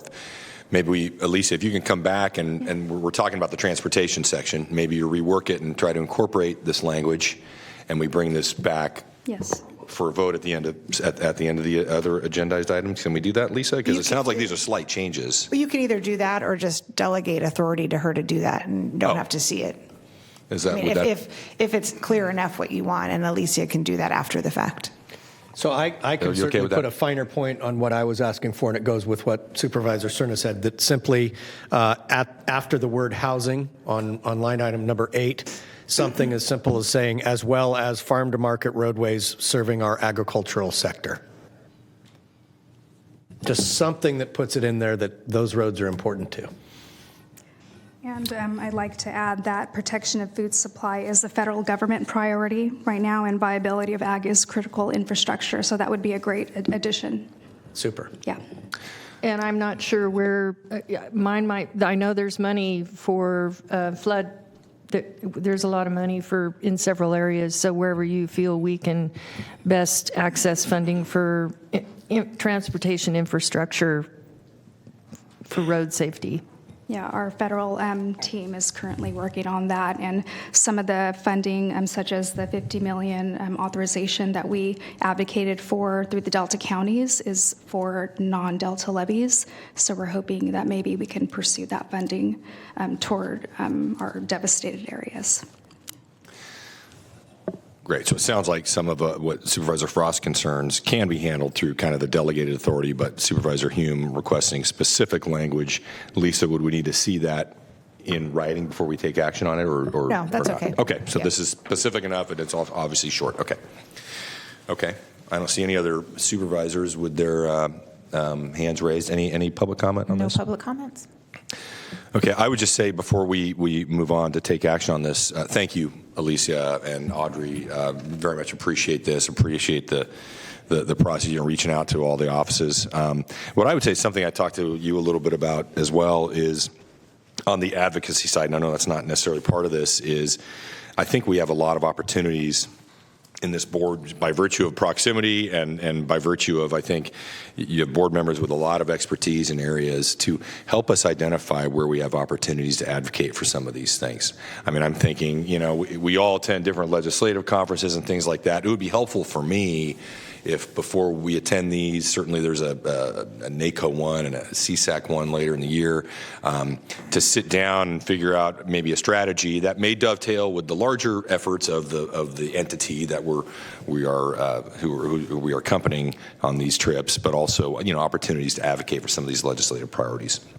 Be looking for those opportunities. And it always occurs to me that Sacramento County can and should be doing more in Sacramento. Just again, by virtue of the proximity, we could probably be exerting a lot more influence here. So I look to you to help us identify those opportunities. So, okay, with that, I'll look to my colleagues for a motion. We have to take action on this. Chair, I would move approval. Okay, we have a first and a second, and that is, of course, with that language that Supervisor Hume indicated. Okay, please vote. And Frost. And Frost. So it's as amended. Unanimous vote. Thank you, Alicia. Okay, item 52 is the declaration of a shelter crisis. Okay, Emily. Good morning. Good. We're still morning. Yes. Good morning, members of the board. Emily Halkin, the director of the Department of Homeless Services and Housing. Today's item in front of you is seeking the board's approval to continue the declaration of a shelter crisis, first declared by the board in October of 2018, but more recently on February 15th, 2022, to help facilitate the development of our safe stay communities and other alternative sheltering models. Given the rising and pervasive crisis of unsheltered homelessness, the board has continued to prioritize funding to address both the short-term and long-term needs to address this very complex issue.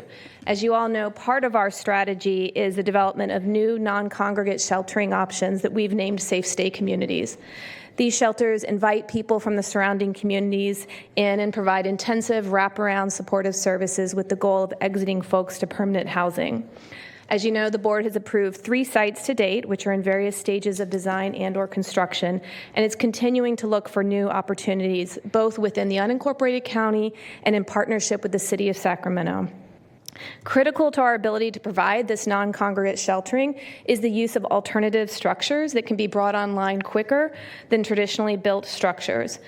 State law allows communities who do declare a shelter crisis to apply alternative building standards, Appendix X and Appendix O of the California Building Code, which allow for use of non-traditional sheltering facilities, including sleeping cabins, vehicles, and other non-traditional buildings.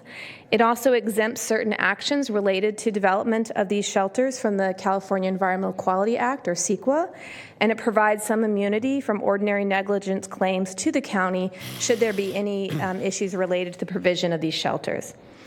As the county is already underway in development of 3 shelter programs and potentially more, using these alternative building standards, continuation of this declaration today would be required to allow us to complete construction and ultimately occupy the sites. In addition to the provisions allowed by state code, this declaration will also continue the consideration that you gave us in last year's declaration to certain county department heads to deviate from traditional procurement and contracting requirements when we're selecting contractors or providers to help us build or operate these sheltering programs, or to address other immediate needs related to homelessness under the shelter crisis declaration. And finally, given the ongoing commitment from the board to develop sheltering and other services and the anticipation that the need for these services are going to span over multiple years, this draft resolution in front of you today allows the declaration to remain in effect until the board terminates it. This is different than the previous one, which required an active commitment every year. Rather than return annually then for that renewal of the declaration, my office would be returning annually for a report to the board on what has been developed or is underway under the Shelter Crisis Declaration. That ends my comments, and I'm happy to take any questions. Okay, thank you, Emily. Supervisor Frost.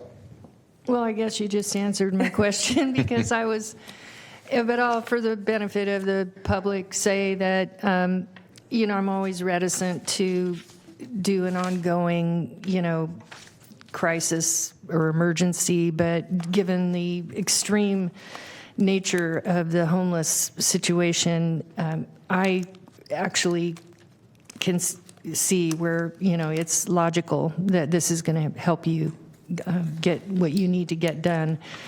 And I was going to request that you come back with regular updates. So Great. Thank you for that. Will do. Thank you. I should also note that by declaring a shelter crisis under the state law, we also are required to annually submit some reports to the state. So we're happy to share those as well as anything else with the board on our annual reports. Thank you. Thank you, Supervisor Frost. Supervisor Hume.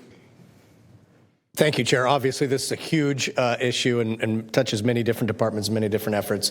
And I've not had the opportunity for a briefing yet kind of on what we are doing and the status of things as they exist today. But I just want to ask 2 questions that are related to this but somewhat unrelated to each other. And that is, does this help bring to fruition the 2 sites that have been stalled because of either supply chain issues or building code issues? And I'm not even sure exactly what the status is there, but does this help that?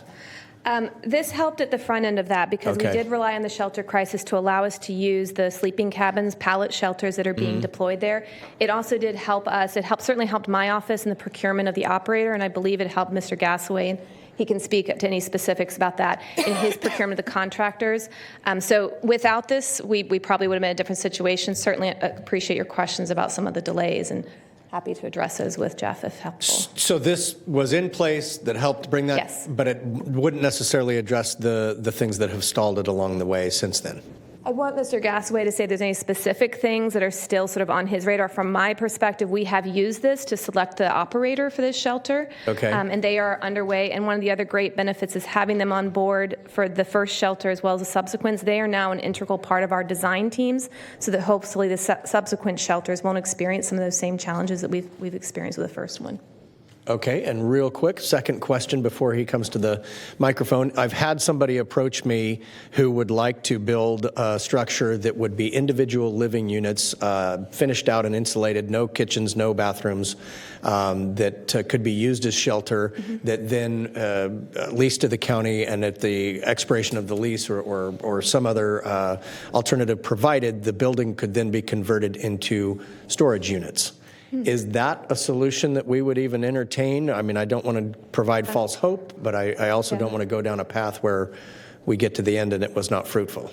Certainly. I mean, Mr. Gass, we want to add, I would say nothing is off the table at this point, and I'm always happy to speak to people like that. We did, despite not needing to do the procurement, DGS did just actually do an RFP to seek folks like what you're talking about, people who may be in the building trades, may have some sort of unique product that they want to share. That has closed, but I think there'll be additional opportunities to reopen that.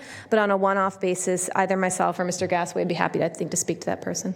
Okay, thank you. Do you want to add anything?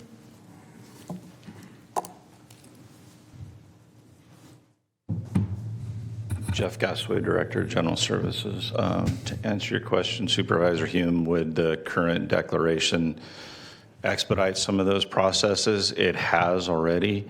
It's just getting the design and the permitting process to, streamline and get that through permitting process to allow us to go to construction.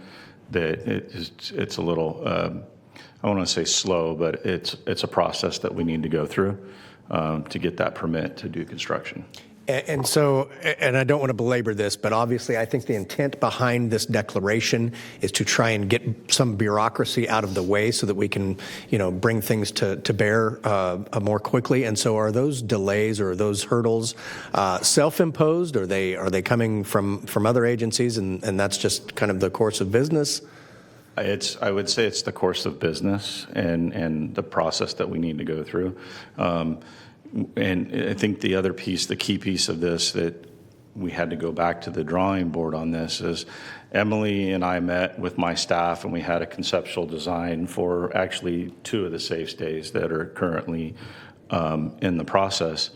And then we brought the provider on, and the provider had more expertise in running those types of operations and asked for some changes, and those changes did delay it some, and and getting it to the engineer. One of the sites right now is in permitting right now. We're hoping to have something back from them in the next 3 weeks, and then the other one is still in design. So. Okay. And it'll go to permitting. It's just one of the processes that we have to go through in order to get to construction. Okay. Thank you. And I will say that everybody is on board. They realize these are high-profile projects, and they're expediting it to the best they can. Okay.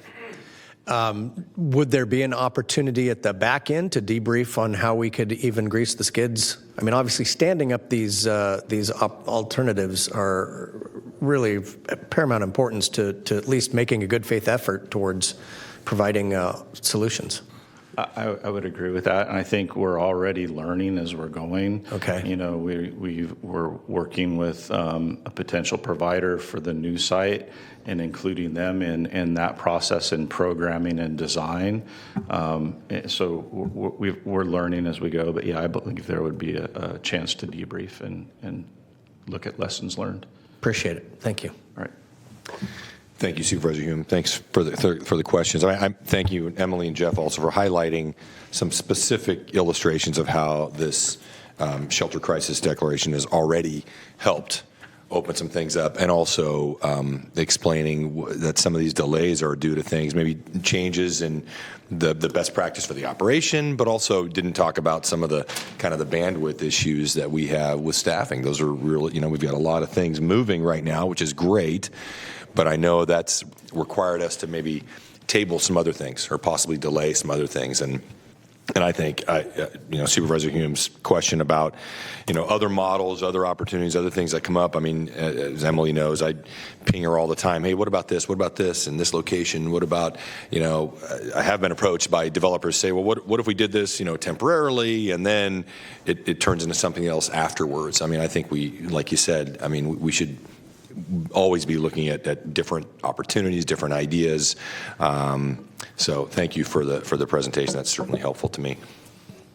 Okay, any other comments from, I don't see any from board members. Any public comment on this item? We do not have any public comments, so I'm going to close them now. Move the item. Second. Okay, a motion by Supervisor Cerna, second by Supervisor Hume. Please vote. Unanimous vote. Okay, thank you. Thank you, Emily and Jeff. Okay, moving on to item 53. Item 53 is the update on the proclamation of emergency for the 2022-23 winter storms and floods. Thank you. No action on this item, but we look forward to hearing from you, Mary Jo. Good morning, or good afternoon now. Yes, good afternoon. And I don't know how to control this because I'll Jeff bring it- is I'll so bring it much down taller for than you. I am. Good afternoon, Chair Desmond and members of the board. My name is Mary Jo Flynn Nevins, and I'm your Chief of Emergency Services. And if we could please start with the video that the public information officers put together and then followed by the slides that we've prepared.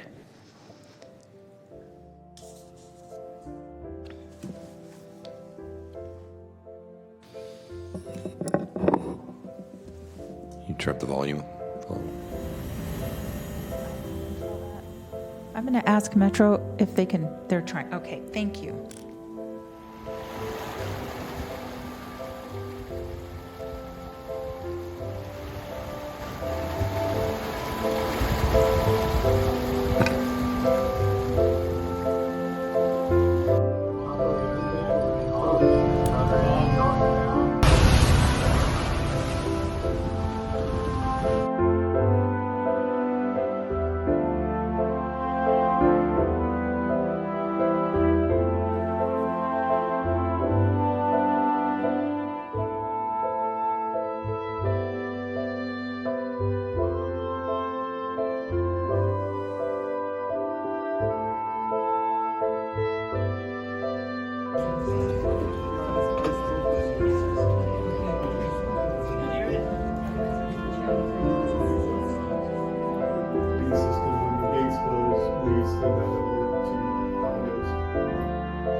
And then when you're ready, if we could have the slides up, please.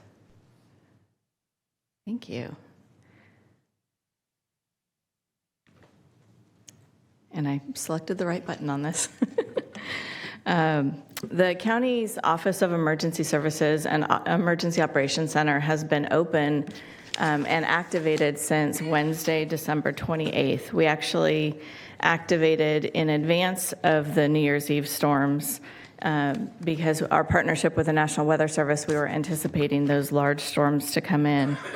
There's currently a local proclamation, as you're well aware, a state proclamation of emergency, along with a major disaster declaration by the president.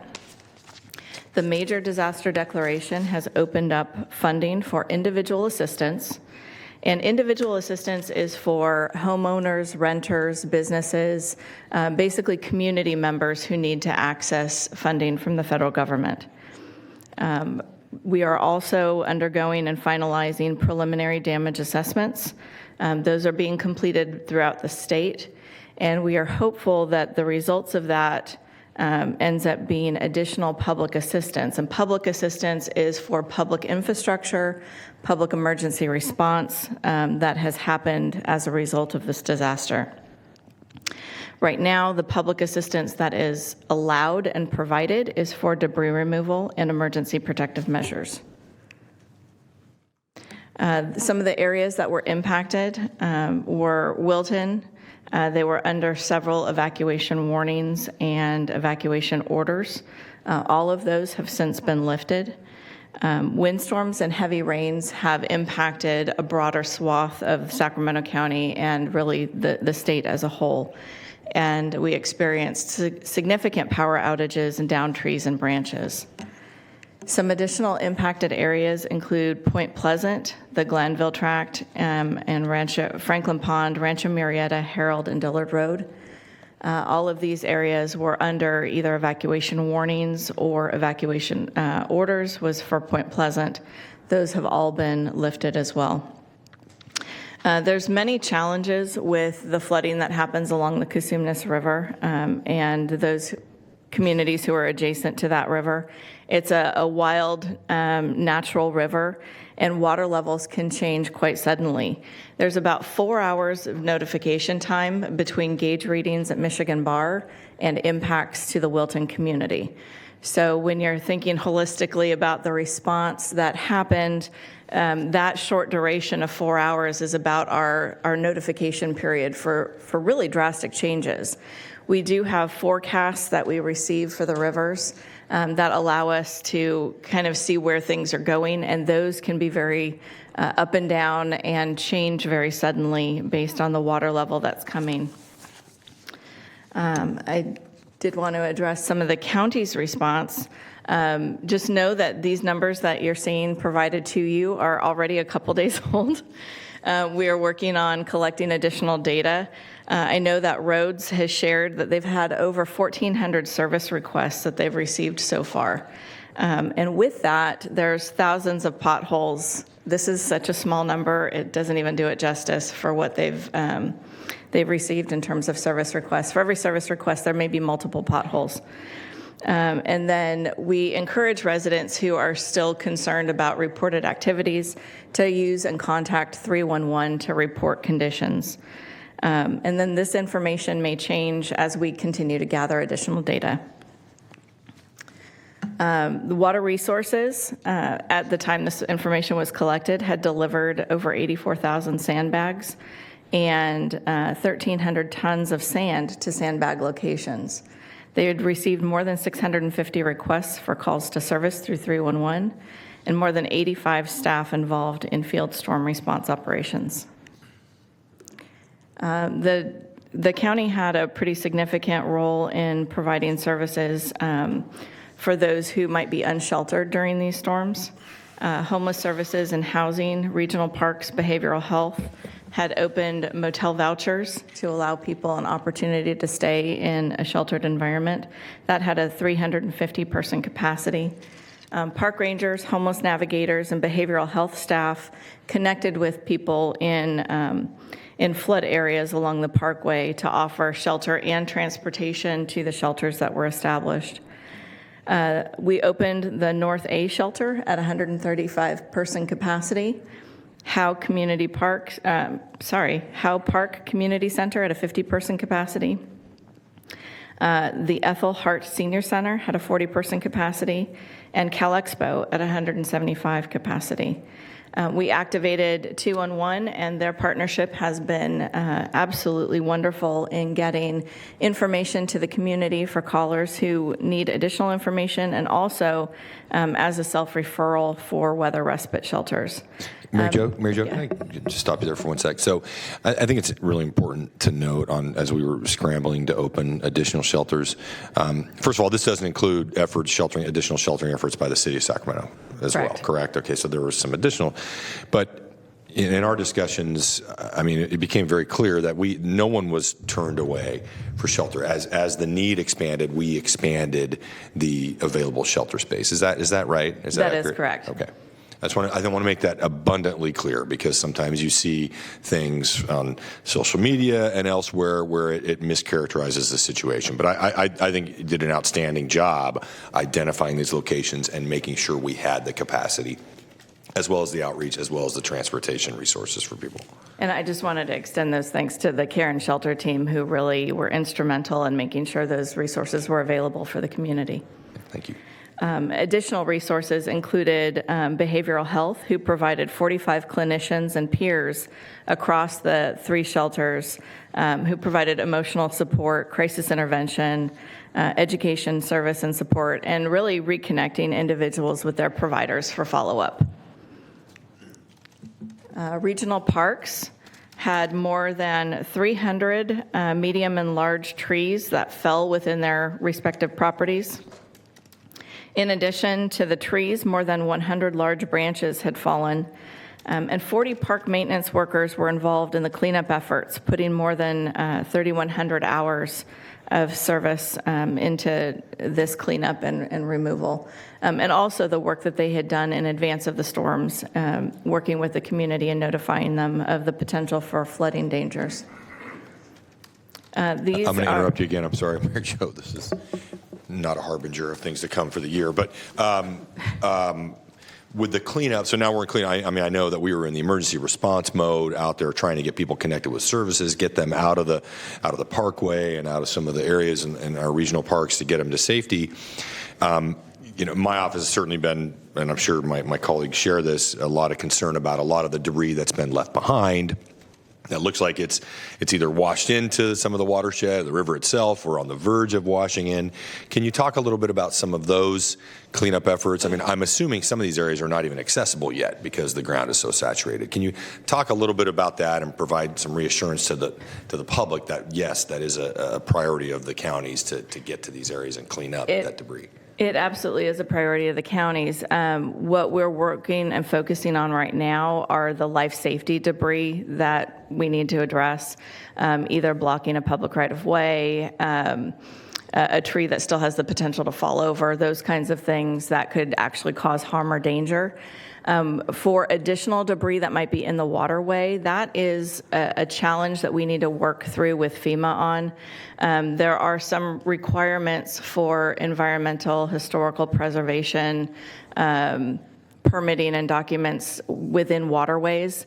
And so we need to work with them on what is within that realm of federal responsibility and what will be just the county's responsibility without that federal assistance. So we're going to take those next steps with the FEMA teams that are here within the county and make sure that we have an opportunity to study those areas and the need, and then formulate a plan for cleanup of that.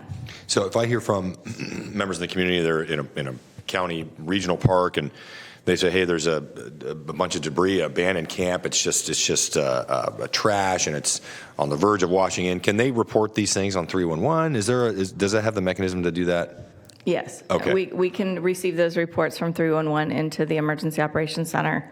Okay. And start to gather that data. Thank you. And that data is helpful in addressing some of these concerns with the FEMA teams that are on the ground and helping us take a look at the damages and hopefully promote and build into the President's declaration some funding for, we call it categories A through G. Categories A and B are disaster debris removal, so those life safety debris removal. And then category B is emergency protective measures. Category C through G is everything from roads and bridges, water facilities, parks, basically public facilities, just in general public facilities. All of those categories currently have not received approval for funding. So that permanent work, that additional debris removal has not yet been funded by the federal government or promised funding. So the steps that are taking place right now are to assess the damages. Those preliminary damage assessments have taken place this last week within Sacramento County, but it is going to continue throughout our neighboring jurisdictions within the state, compiled together at the state level and presented to the public, to the president in hopes of expanding those categories of funding. So hopefully the debris removal efforts along the parkway and along a lot of our urban creeks and along the regional parks ultimately will be those efforts will be reimbursable. Hopefully. We're hopeful for that, but again, there is a process to work through for FEMA, so I don't want to overpromise. But we will work through that process and bring you back what those solutions may be. But ultimately, the county may be responsible for some element of it. And Chair, if I may, Dave DeFonte, Deputy County Exec, Community Services. Some of those efforts are already underway. We're working with volunteer crews to start cleaning up areas right now. Last I heard yesterday in talking with Liz Bellis, our Parks Director, volunteer groups have already cleaned up 20,000 pounds of trash just north of downtown here at the Two Rivers Trail, and we're partnering with them and obviously using Friends of Clean and other crews as well to start those efforts. Obviously, we hope that they are to be reimbursed in the future, but we know those are things that we're going to have to take care of, and we're already on our way, having, still transitioning from addressing those life safety issues as obviously the most paramount thing that we're focused on, but working on trash cleanup as well. So rest assured those efforts are underway and will continue. Thanks, Dave. So this slide is just some of our emergency response partners, some of whom provided mutual aid assistance into our emergency operations center. A number of others were working with the community directly where they were impacted, either at the shelters or just in different help around the county. So I did want to recognize and thank all of those partners. Some of the next steps for the community. There is a recovery website that has been established to connect residents to FEMA, to connect them to state services and any county services that may be available to them. At the Disaster Recovery Center, which is in Galt, and actually on my next slide, they can also get these services in person through February 1st. But our web address at saccounty.gov will lead you to our page for emergency response, or individuals can directly access that at sacoes.org. Great. Mary Jo, Supervisor Hume has a question. Yes. Oh, at the end of the presentation? Okay. So back to the Disaster Recovery Center, that facility is going to be open through Wednesday, February 1st in the city of Galt. Galt is gracious in hosting that center. I know Galt and Elk Grove have been instrumental in offering their facilities and resources, and I'd like to thank them for that. This Disaster Recovery Center is available to any county resident who experienced damages or disaster and needs to work with FEMA or the state representatives and county representatives who are there. If they can't access that, all these resources are available on that online portal that I had just mentioned. And after February 1st, that online portal will remain available to anyone who needs those continued services. And that concludes my remarks, if there's any questions. Okay, we do. We have Supervisor Hume, then Supervisor Frost. Thank you, Chair. I first just want to say, Mary Jo, natural disaster is one of those situations where you kind of have to just thin slice and cut through all the baloney and get right down to who are you and how are we doing and what's going on. And so it's been a very compressed getting to know you phase. But I've appreciated that because I think your demeanor and your general outlook and how you approach your work, obviously very high stress situation, dealing with a lot of different moving parts, moving departments. And yet even when the chair and I came and toured the EOC, and granted it was not at the height, which we would never want to distract you, so good thing, but you were probably still very weary and very tired from the expenditure of energy that had happened recently, and yet you still were very gracious, and I appreciated you coming out when we had the tour of some of the damages along the Cosumnes. And so I just want to say both to Deputy Executive DeFonte and yourself, I really appreciate it, as well as Alicia, who's not here anymore, but really appreciate you guys taking the time to come out and do that. And I just appreciate all of those partners that you listed on that slide that tried to make this as painless as possible for the folks that are trying to get help and trying to get through things. And unfortunately, I think we all realize that we're going to have to deal with this again soon. We don't know when. But it's been a pleasure to witness the steadfast effort that the county made. And even at times where, tensions are high and everybody's something of an armchair quarterback, and so some of the communications were not appreciated, some of the orders were not appreciated. But I think that what the county did was essentially issue warnings like, hey, you may be safe where you are and you're not going to die from this event, but you have livestock to worry about, you have equipment to worry about. If you want to get things out of where you are, you might want to do it now.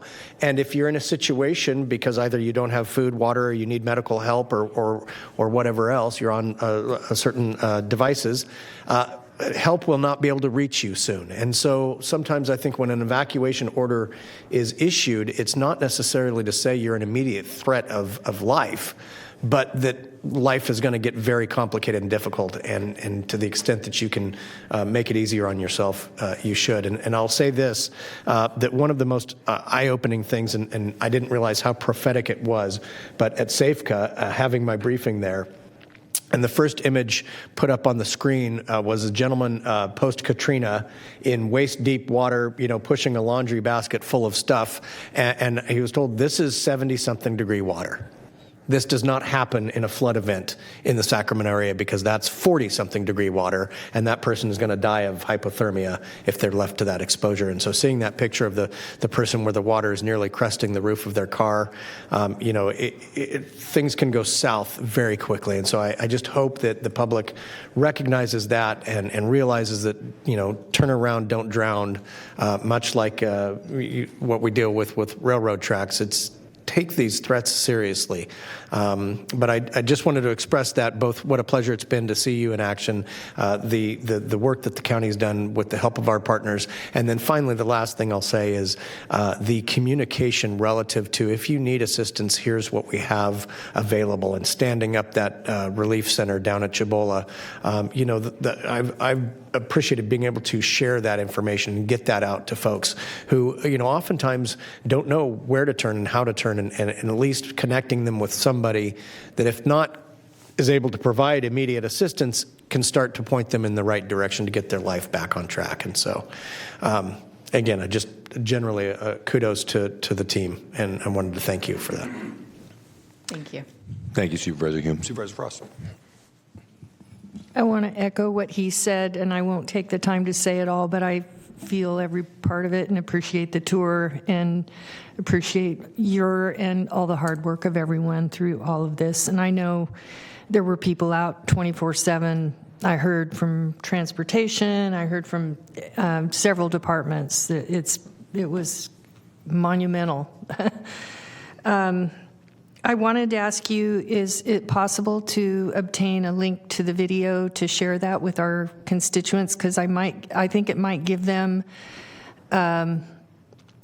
we're getting calls about the potholes, and they're deeper than they've ever been. They're worse than they've ever been, and it's not easy to respond to everything. And we want to send a message out that, give them an idea of what we're catching up with. If it's possible, we'd love to share that on our media pages. And I also wanted to ask, and I don't know if this is for you or for Ron Vicari, regarding the sinkholes. When I think of sinkholes, I think of Florida. I don't think of California, but I didn't know we had sinkholes here. And I wondered if someone could describe those situations with the sinkholes. I'm going to leave that to the experts. Were they involving properties, or were they out in the middle of fields? Ron Vicari, Director of Transportation. The sinkholes which you're referring to was primarily washouts at culverts, basically culverts that we have that go underneath our roadways that just couldn't handle the flows that we were seeing. And so we have, certainly we're out there, a lot of our roadways sat underwater for a substantial amount of time. So we're, still evaluating everywhere to find out, exactly what the damage is. I think just to kind of point people to kind of clear up one thing, one of the slides showed a really low number of potholes, for instance. Excuse me. We filled 13,000 potholes since New Year's Eve. We are continuing, and that we're going after the worst of the worst, right? We fully anticipate that we'll have an additional. We generally do 70,000 potholes, unfortunately, a year. We know that in our minds that's going to at least double. Our roads have been sitting under saturated conditions for a long time. You see it when you drive throughout the county. And just to clarify one other thing too, because I think it's important, you mentioned your constituents talking about, from a transportation standpoint, the trees that we've gone in to address the safety issues. We've moved them to the side of the road. We've coned them off, and a lot of constituents are asking now, when are you going to come get those? So we're to 330 trees left to clean up out of our 680 that fell, and our goal is certainly by the end of February to get after all those. That's what our goal is. But we will continuously go after those until we finish the job. So we will get to those as soon as possible, and hopefully by the end of February. So is it reasonable to assume that some of those roads that were underwater could settle more as time goes by? We won't know it'll take a little bit of time to know. Certainly, we still have 3 roads that are closed that are still underwater, right? So we're not out of that yet. We have many, and we know that there'll be an extensive amount of damage at our bridges. Some of the flows are so high that we can't even evaluate those yet because the water hasn't gone down to a point that we can evaluate the damage there. So yes, we know that our damage is in the tens of millions of dollars, unfortunately, and we are continuing to evaluate it as we can, and our crews are still working on, anything that we can do to get roads opened and things safe for the public to use, but we continue to come across more things that need attention. Thanks, Ron.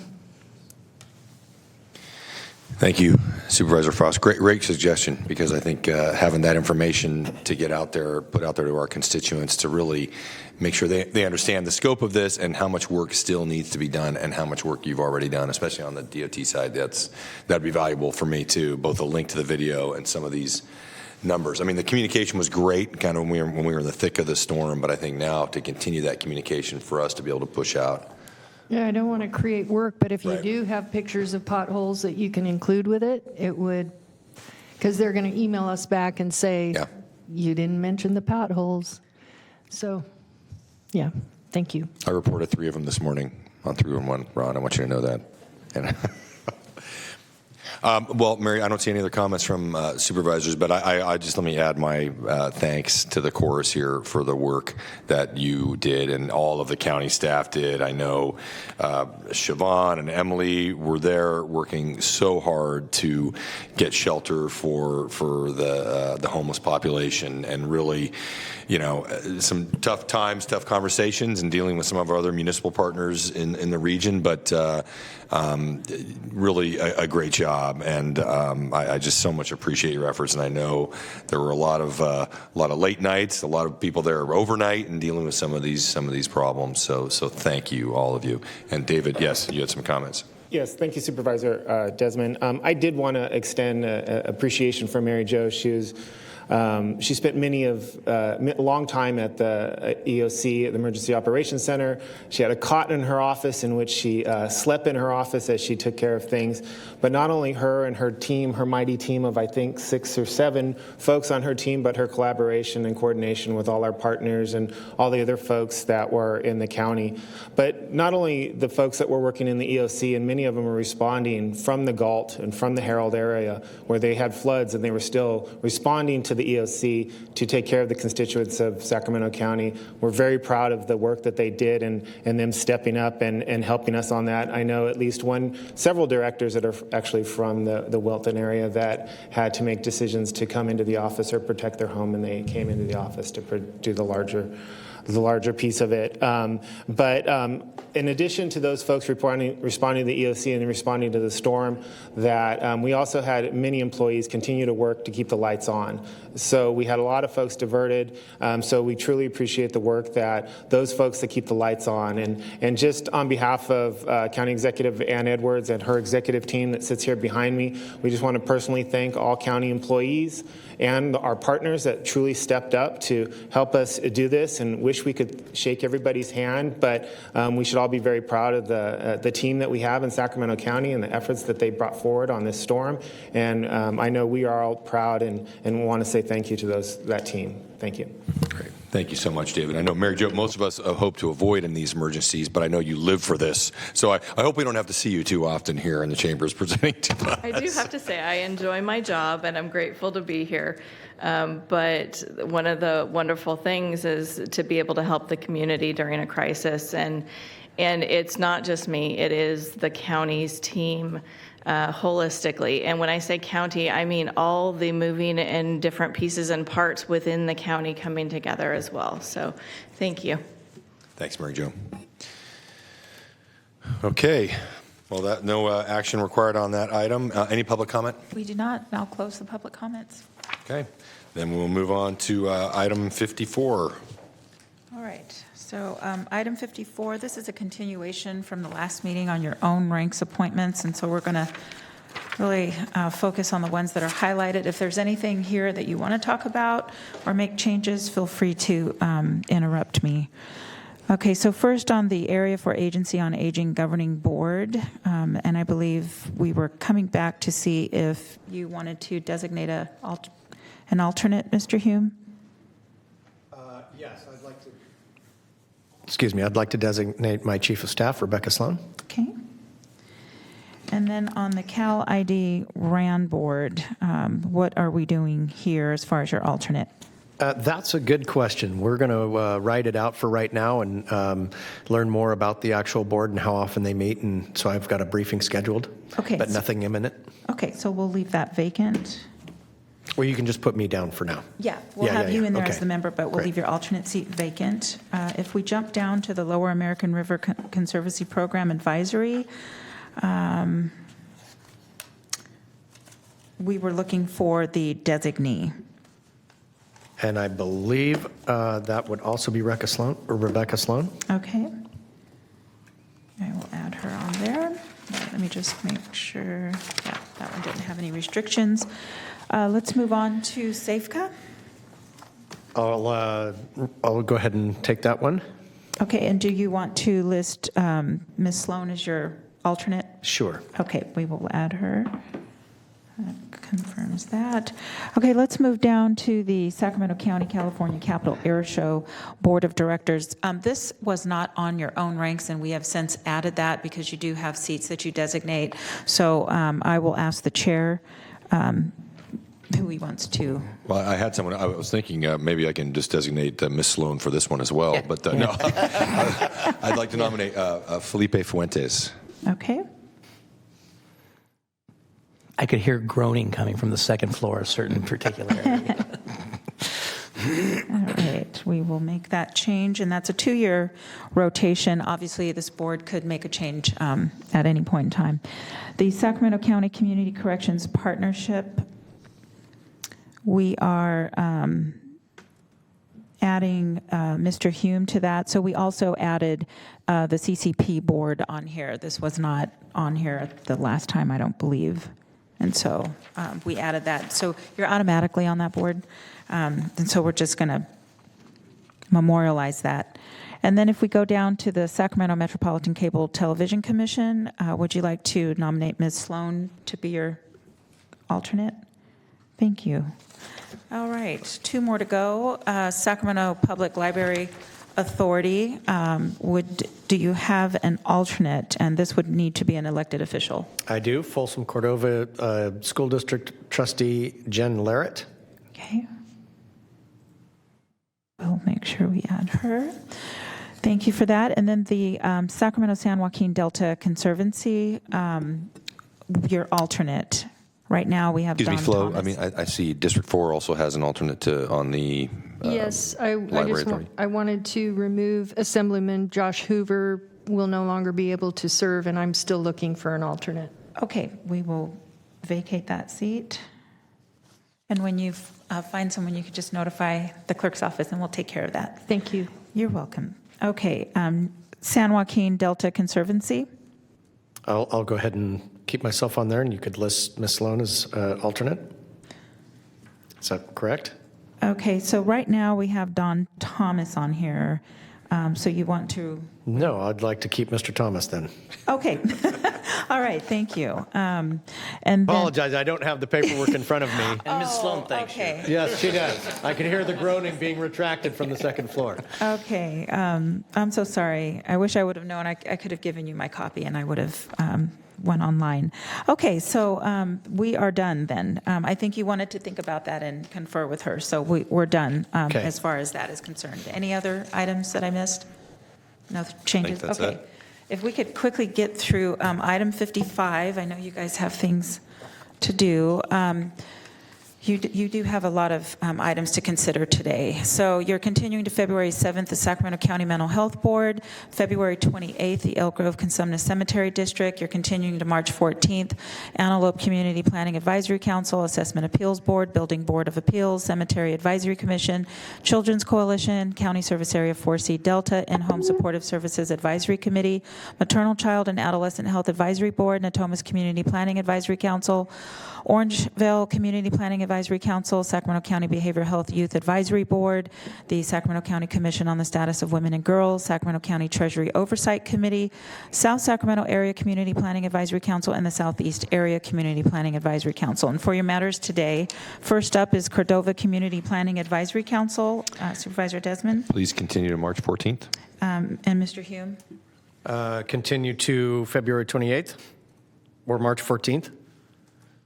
Oh, you want to do March 14th? Might as well do them on the same day, sure. Okay, not a problem. That gives you a little more time.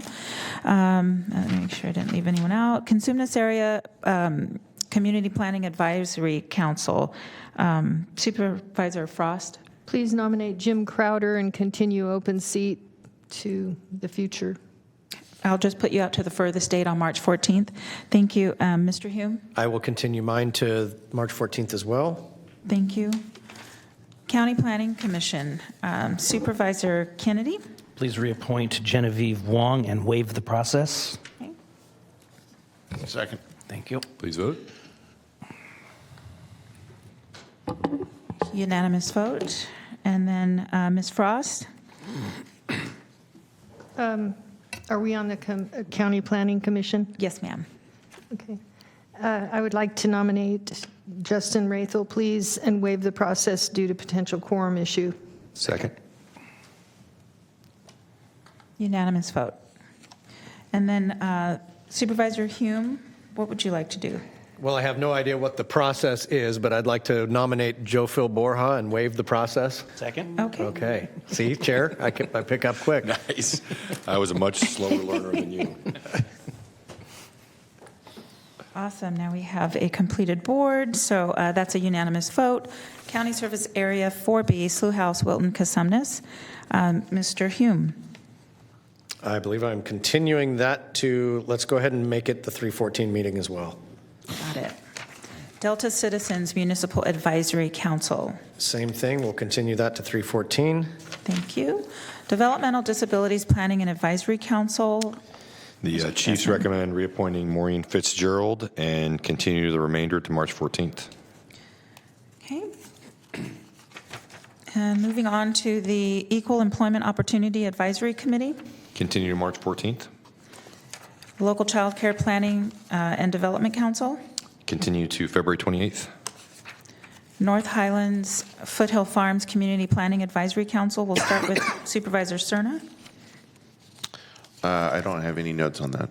Okay, my notes from the chief are recommending to continue yours to March 14th. Are you okay with that? That's fine. Thank you. And then Supervisor Desmond. I'll continue mine to March 14th as well. Okay, we'll make that change for you. And that's it. On to the Public Health Advisory Board. Mr. Desmond. Chiefs recommend continuing to March 14th. Recreation and Park Commission. We'll start with Supervisor Cerna. Again, no notes. Okay, so your chief is recommending the nomination of Christopher Schultz. Okay. Okay, so we'll go ahead and nominate him and continue the appointment to the next meeting. Supervisor Kennedy. Reappoint Rebecca Hers. Okay, and we will do the same thing, so they'll be appointed at your next meeting. Mm-hmm. Thank you for that. Let me make sure I didn't skip anyone. I'm moving a little fast. And then Supervisor Hume. Continue to the March 14th meeting, please. Okay. Sacramento County Alcohol and Drug Advisory Board, Mr. Desmond. Continue to February 28th. Thank you. And then we have the Sacramento County Youth Commission. We'll start with Supervisor Cerna. Your chief is recommending to continue to February 28th. Are you okay with that? Yes. Thank you. And then Supervisor Kennedy. Appoint Sinai Lenice Coram Robertson.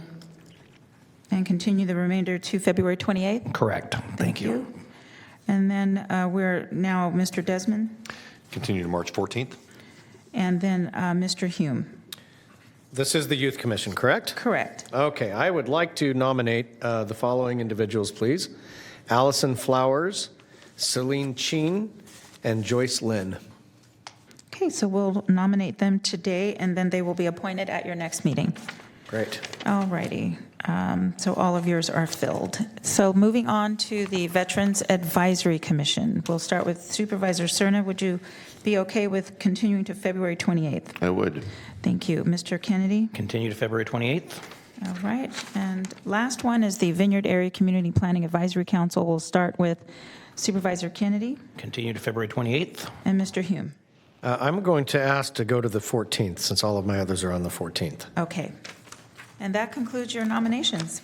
And so Okay. next will be county executive comments. Okay. Thank you. I'll turn to David, filling in for our county exec. I am filling in. Thank you. No comments. Just expect your county executive to be back on February 7th for the next meeting. And thank you for the opportunity and patience for today. Okay. Thank you, David. Okay, next I'll turn to my colleagues for any comments. Seeing none in the queue. Okay, well, we will then adjourn the public meeting.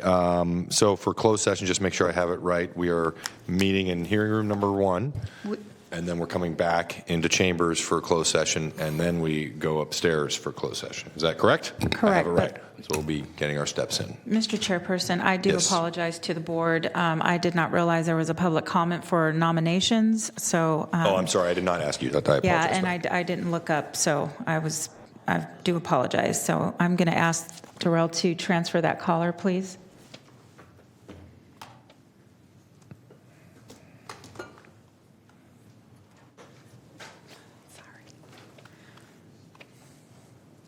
Ms. Darrell, would you mind transferring that caller? Thank you. Hi, caller. I'm so sorry. Please start with your comments. You have 2 minutes. Caller, can you hear me? Yes, I can hear you now. Okay, go. Please start with your comments. Thank you. You have 2 minutes. It's a moot point now since the vote was taken before public comment was able to be given. And here's my question.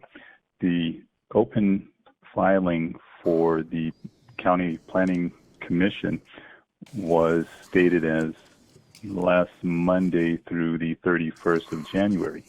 But as we see, the filing was no longer available as of yesterday, to which I had planned to apply. My question is, when a filing period is established, is there not a notice given when the drawback of that open applying time occurs for folks who may want to apply for the whatever planning commission and or whatever commission or board see a filing period, and then yet the filing period is reduced without any type of notification to the general public? There isn't a county code that prevents arbitrarily just circumventing the scheduled time. Thank you for your time. Hi. Are you still on the line, sir? Yes, I am. Okay. I'm going to find a way to get your contact information.